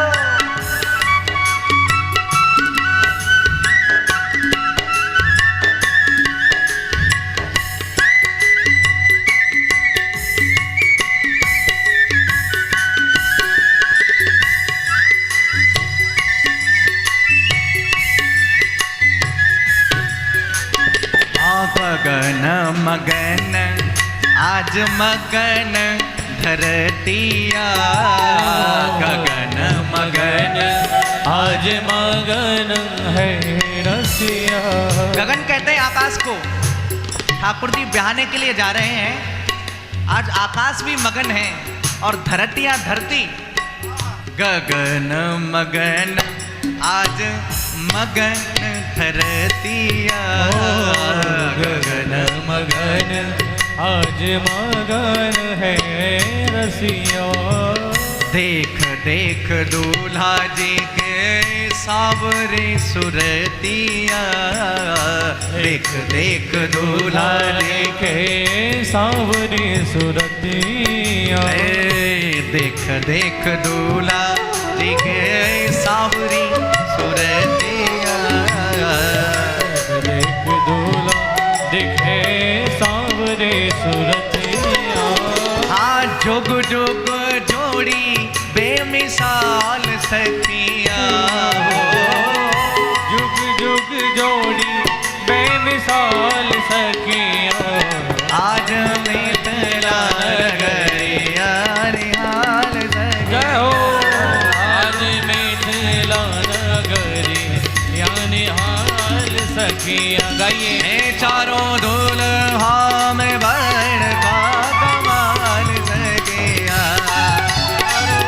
दुल्हान कमाल सखिया।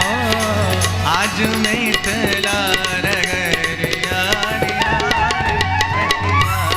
आज मिथिला नगरिया कमाल सखिया।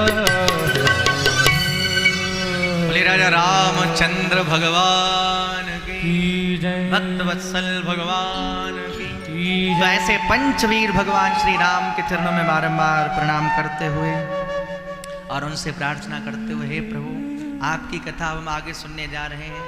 भगवान सुखदेव ने पहले एक श्लोक में राम कथा सुनाई, फिर 2 अध्यायों में राम कथा सुनाई।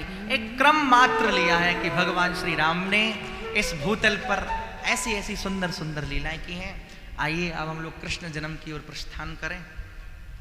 समय हो रहा है अपनी सीमा पर। सूर्यवंश में भगवान श्री राम का प्रादुर्भाव हुआ और चंद्रवंश में भगवान कृष्ण का प्रादुर्भाव हुआ है। कथितो वंश विस्तारो भवता सोम सूर्ययो राज्ञां चोभय वंश्यानां चरितं परमाद्भुतम्। भगवान कृष्ण का जन्म हुआ भैया मथुरा में। 11 वर्ष रहे प्रभु ब्रजमंडल के अंदर और 14 वर्ष रहे मथुरा में और 100 वर्ष तक रहे प्रभु द्वारका में। 125 वर्ष तक भगवान ने इस भूतल पर लीलाएं की। परीक्षित और अनेक प्रकार की लीलाएं करके भगवान अपने परम धाम को गमन कर गए। हो गई कृष्ण कथा, आप लोग जा सकते हैं। पहले ऐसे ही सुना दिया सुखदेव जी ने, कम से कम श्रोता तो मिले ऐसे कि अरे महाराज हम सुनना चाहते, कुछ कहिए तो सही। सामने परीक्षित बैठा है, परीक्षित की जिज्ञासा को जानना चाहते हैं, देखे तो सही इसके अंतस्थ में क्या है। पूछा भैया आज 4 दिन हो गए, वहां हमारी आपकी तरह कथा नहीं हो रही है गंगा के तट पर। ये बस 3-4 घंटे कथा सुनी, उसके बाद आराम से रेस्ट फरमाया, फिर आगे 3-4 घंटे। वहां तो कार्यक्रम चल रहा है निरंतर, वहां ना कोई पानी पी रहा है, ना उठ रहा है, ना कोई जा रहा है, ना कोई आ रहा है। एकदम एकाग्रचित्त होकर के कहीं कोई शब्द छूट ना जाए कथा का। एकदम सिद्धांत को स्वीकार करते हुए कथा को कहा जा रहा है। परीक्षित से कहा तो 4था दिन है, तुम्हें प्यास लग रही होगी, कुछ खा पी लो। बोले नहीं, पिबन्तं त्वन्मुखां भोजम अच्युतम हरि कथामृतम। हे महाराज मैं तो आपके मुखार बिंद से जो अमृत झर रहा है, अमृत की बरसात हो रही है, उसका मैं रसास्वादन कर रहा हूं, अमृत पान कर रहा हूं। पिबन्तं त्वन्मुखां भोजम अच्युतम, हे अच्युत की कथा सुन रहा हूं। प्रेम से कहिए जय श्री कृष्ण। जय श्री आप हमें कृष्ण कथा के बारे में सुनाएं। तो भगवान सुखदेव ने कथा कहना प्रारंभ किया।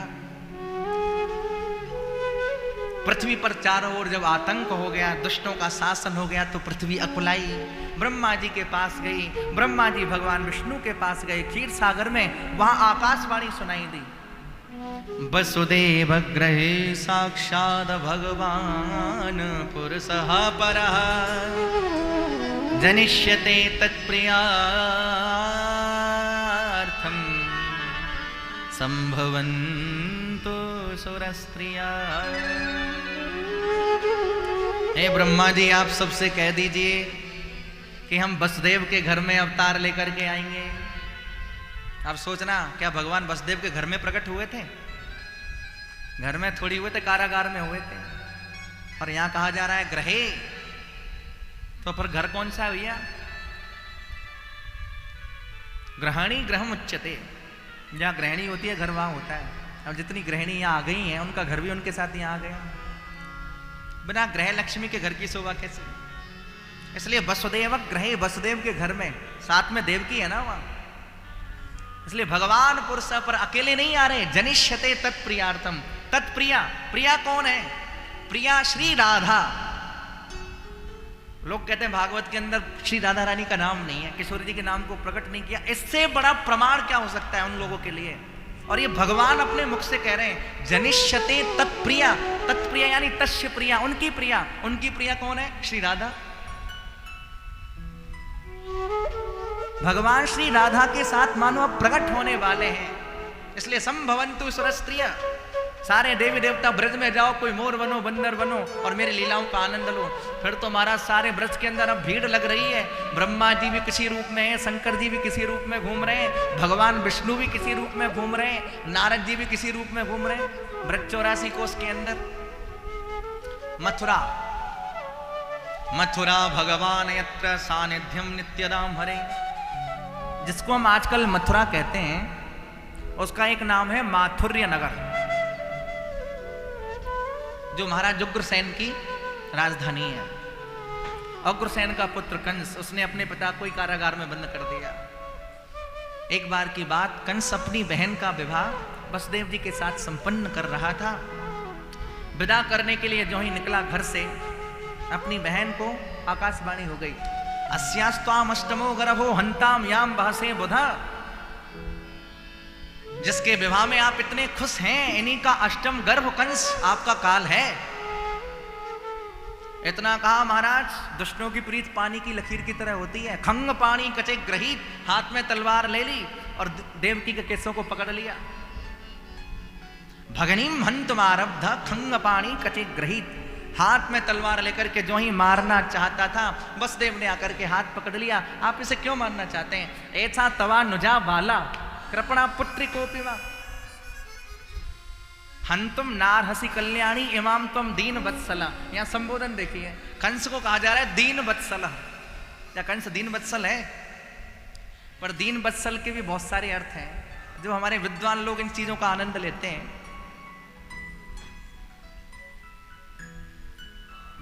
खैर, आप इसे छोड़ दीजिए। बोले इसका लाल मेरा काल।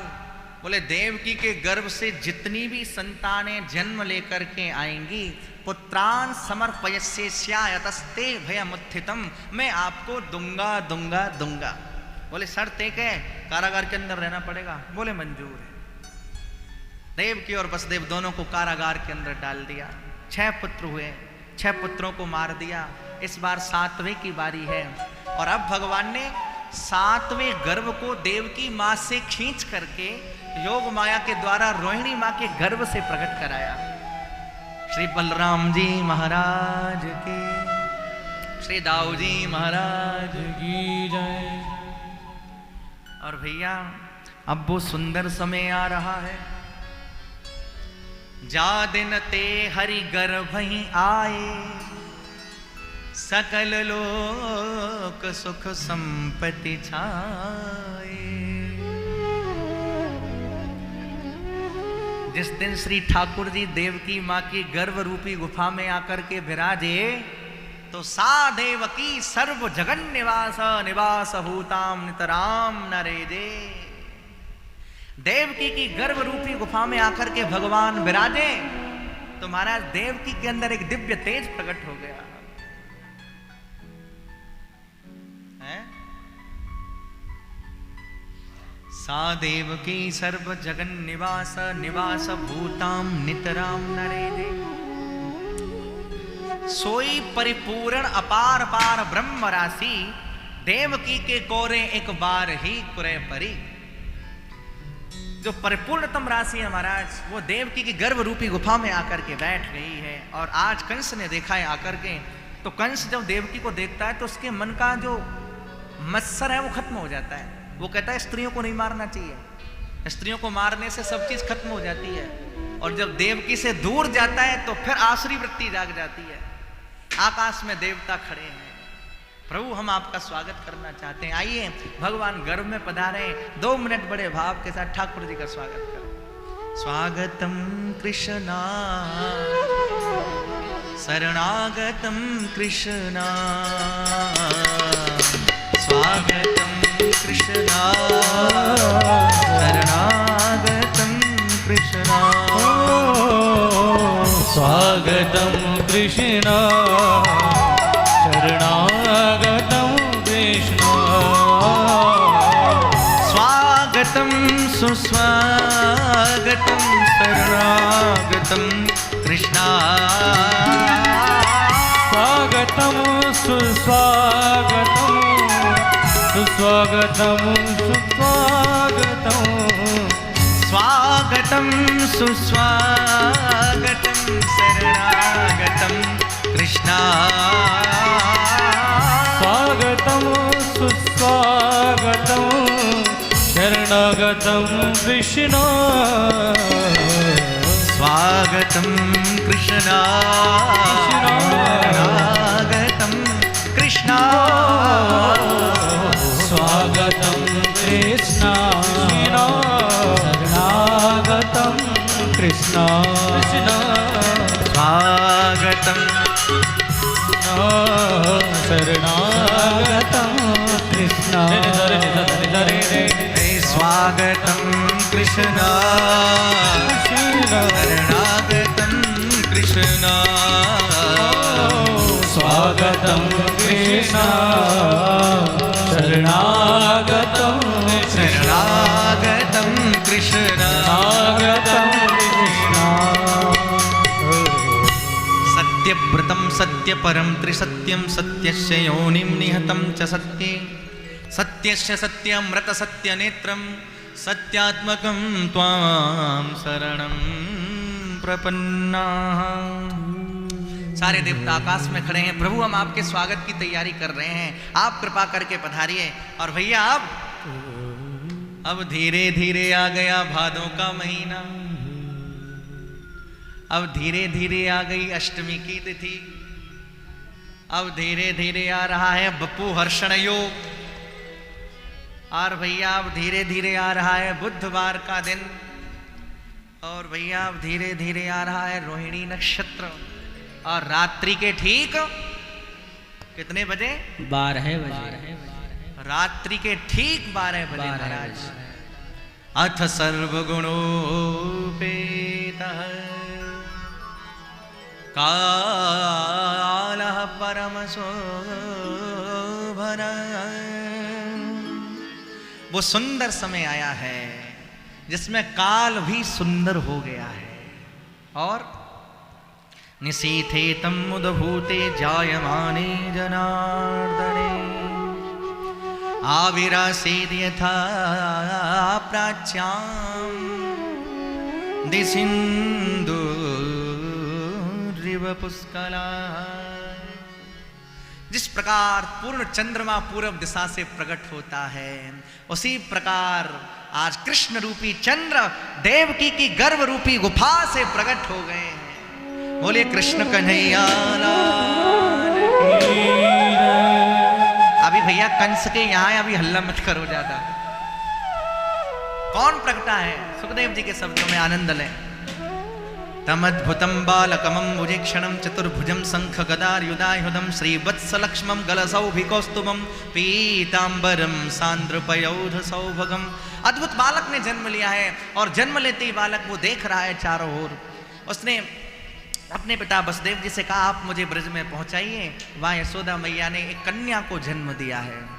वसुदेव जी ने बालक को जो ही गोद में उठाया, हाथों की हथकड़ी खुल गई, पैरों की बेड़ियां खुल गईं, पहरेदार सब सो गए, और रात्रि के ठीक 12 बजे वसुदेव जी जैसे ही बाहर निकले हैं, उस छवि का हम दर्शन करें।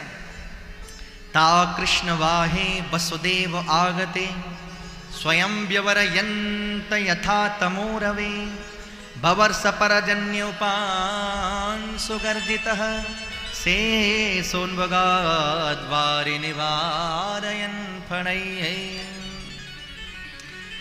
यमुना में होकर के ला रहे हैं वसुदेव जी, मस्तक पर ठाकुर जी विराजे हैं, भगवान शेष ने अपने फन लगा रखे हैं, मंदम मंदम जलधरा, मंद मंद बारिश हो रही है, सामने श्री यमुने महारानी लहरा रही हैं।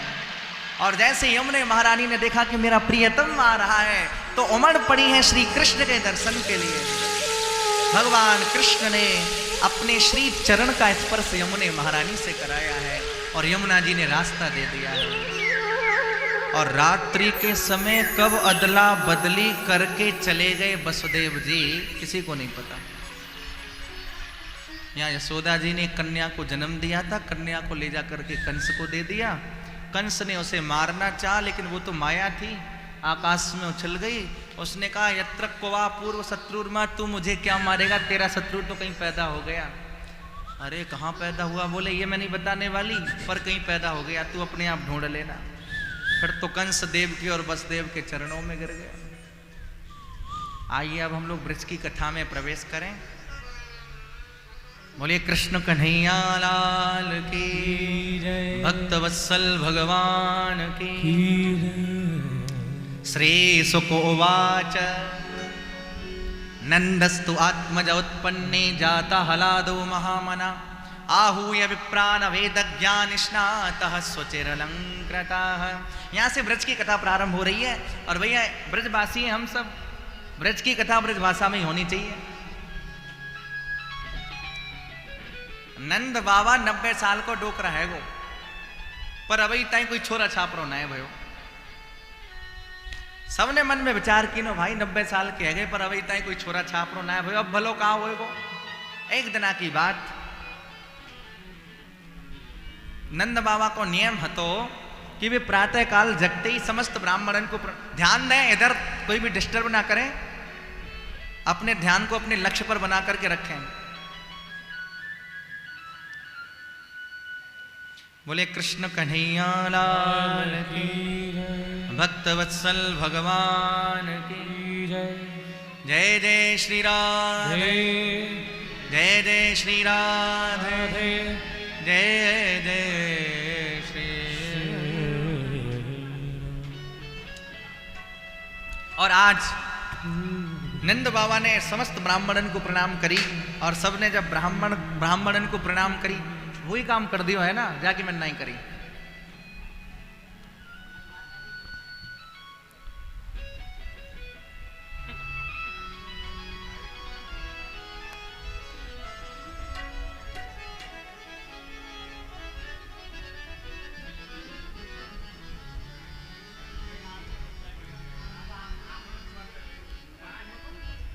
बराबर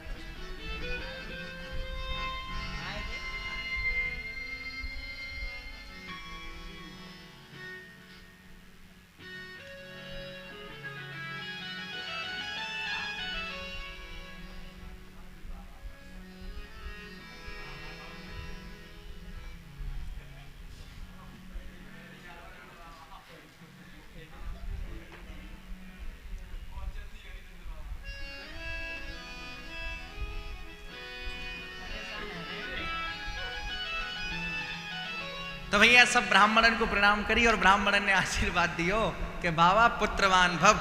नंद बाबा ने कही महाराज क्यों हंसी कर रहे हो, अब तक ना भयो तो अब कैसे होएगो। बोले अब है जाएगो, तू चिंता मत करें, तू हमको खो रोज रबड़ी मालपुआ खवा, और हम देखें तेरे यहाँ छोरा होए कि ना होए। फिर क्या हुआ महाराज, संतों की कृपा से, ब्राह्मणों की कृपा से नंद रानी ने एक लाला का मुख देखा। आइए अब कथा तो अब कल ही कहेंगे, नंदो सबका आनंद लेते हैं। नंद के लाला का जन्म हो गया, सारे ब्रज के अंदर इस बात का हल्ला मच गया, कानों कान इस बात की भनक फैल गई, और सारे ब्रज के ब्रजवासी सब श्रृंगार करते हुए, नाचते हुए, गाते हुए आए। सब लोग अपने स्थान पर बैठे रहे, कोई भी खड़ा नहीं हो, कोई भी खड़ा नहीं होगा, और ना कोई खड़े होकर के यहाँ ज्यादा हिलेगा झुलेगा नहीं। जिन्हें नृत्य करना है नंदोत्सव में वो नृत्य कर लें और अपनी अपनी जगह पे, कोई भी आगे नहीं आए और पीछे ही बैठ करके सब लोग अपना आनंद लेंगे नंदोत्सव का। ओ कन्हैया झूले पल नानक होले झूठा दे दो। कन्हैया झूले पल नानक होले झूठा दीजो। मेरो लाला झूले पल नानक होले झूठा दे दो। मेरो लाला झूले पल नानक होले झूठा दीजो। अरे निक होले होले झूठा दीजो, निक धीरे धीरे झूठा दीजो। निक होले होले झूठा दीजो, निक धीरे धीरे झूठा दीजो। निक होले झूठा दीजो, निक धीरे झूठा दीजो। निक होले झूठा दीजो, निक धीरे झूठा दीजो। ओ कन्हैया कन्हैया कन्हैया झूले पल नानक होले झूठा दीजो। गाइए कन्हैया झूले पल नानक होले झूठा जय हो।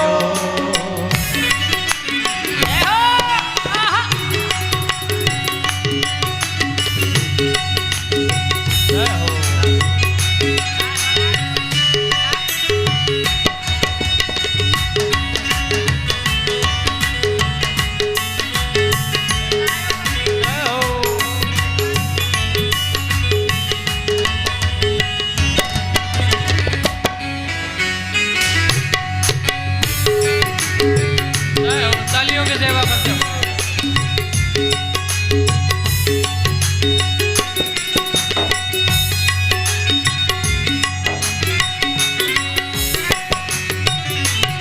काहे कोरिया को बन्यो है पालनो। कोया को बनो पालनो।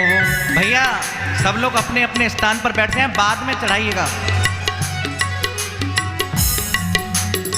काहे कोरिया को बन्यो है। भैया ने भैया आओ भैया बैठ जाओ वहीं बैठ जाओ। काहे कोरिया को बन्यो है पालनो। काहे कोरिया को बन्यो है पालनो। काहे के काहे के लागे उंद नानक होले झूठा दे जो। काहे के लागे उंद नानक होले झूठा। नंद के लाला कन्हैया झूले पल नानक होले झूठा दे जो। कन्हैया झूले पल नानक होले झूठा। जय हो।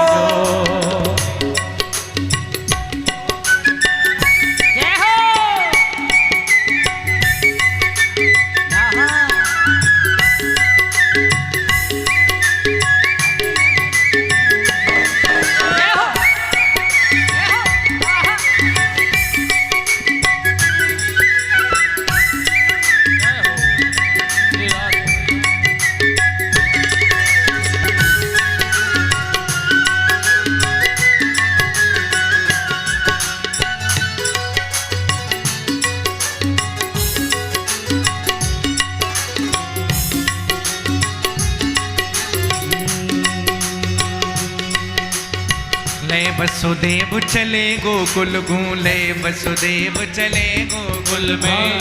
चटिया को बनो पाले। हाले वसुदेव चले गोकुल हाले वसुदेव चले गोकुल। यक चरण पखारे जमुना नानक होले झूठा दे। प्रेम से गाइए। यक चरण पखारे यमुना नानक होले झूठा दीजो।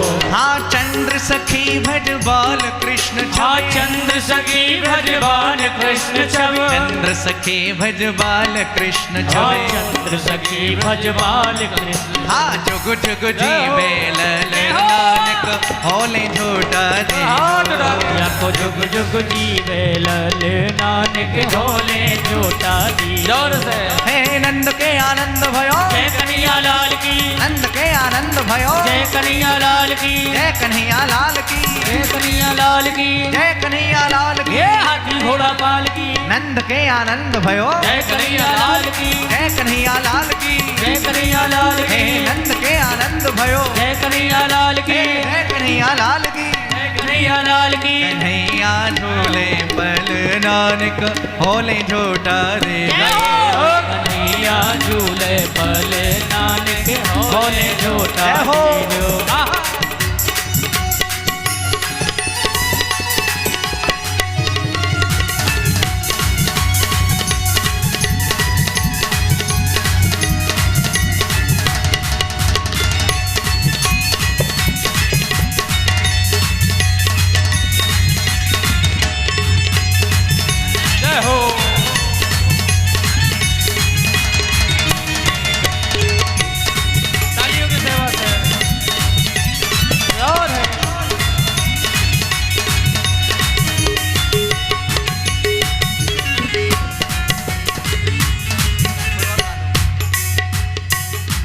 ब्रज में है रहे जय जयकार नंद घर लाला जायो है। ब्रज में है रही जय जयकार नंद घर लाला जायो है। लाला जायो है नंद घर लाला जायो है। हाँ लाला जायो है नंद घर लाला जायो है। ओ लाला जायो है नंद घर लाला जायो है। लाला जायो है नंद घर लाला जायो है। ब्रज में ब्रज में ब्रज में जयकार नंद घर लाला जायो है। ब्रज में है रही जय जयकार नंद घर लाला जायो है। जय हो।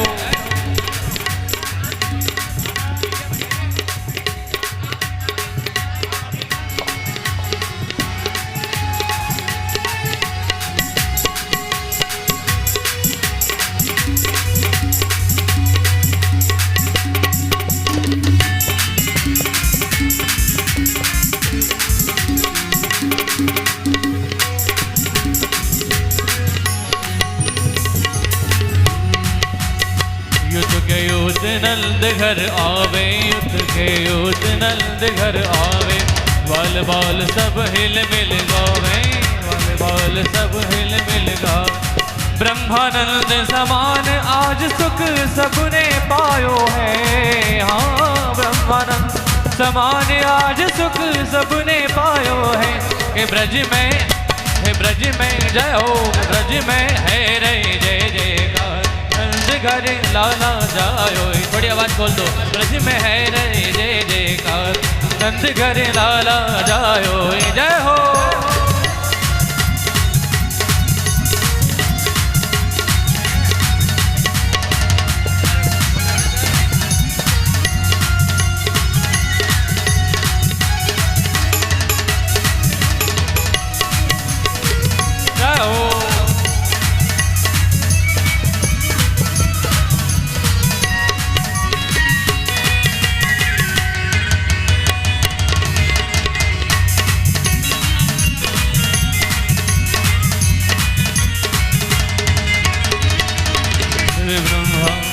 शिव ब्रह्मासन का दिख आए। शिव ब्रह्मासन का दिख आए। सिद्ध मुनि सब दर्शन पाए। सिद्ध मुनि सब दर्शन। घर वालन को रूप सबन मिले मंगल गायो है। घर वालन को रूप सबन मिले मंगल गायो है। कि ब्रज में ब्रज में है रे जय जयकार नंद घर लाला जायो है। कि ब्रज में है रे जय जयकार नंद घर लाला जायो है। ब्रज में है रे जय जयकार नंद घर लाला जायो है। ब्रज में है रे जय जयकार नंद घर लाला जायो है।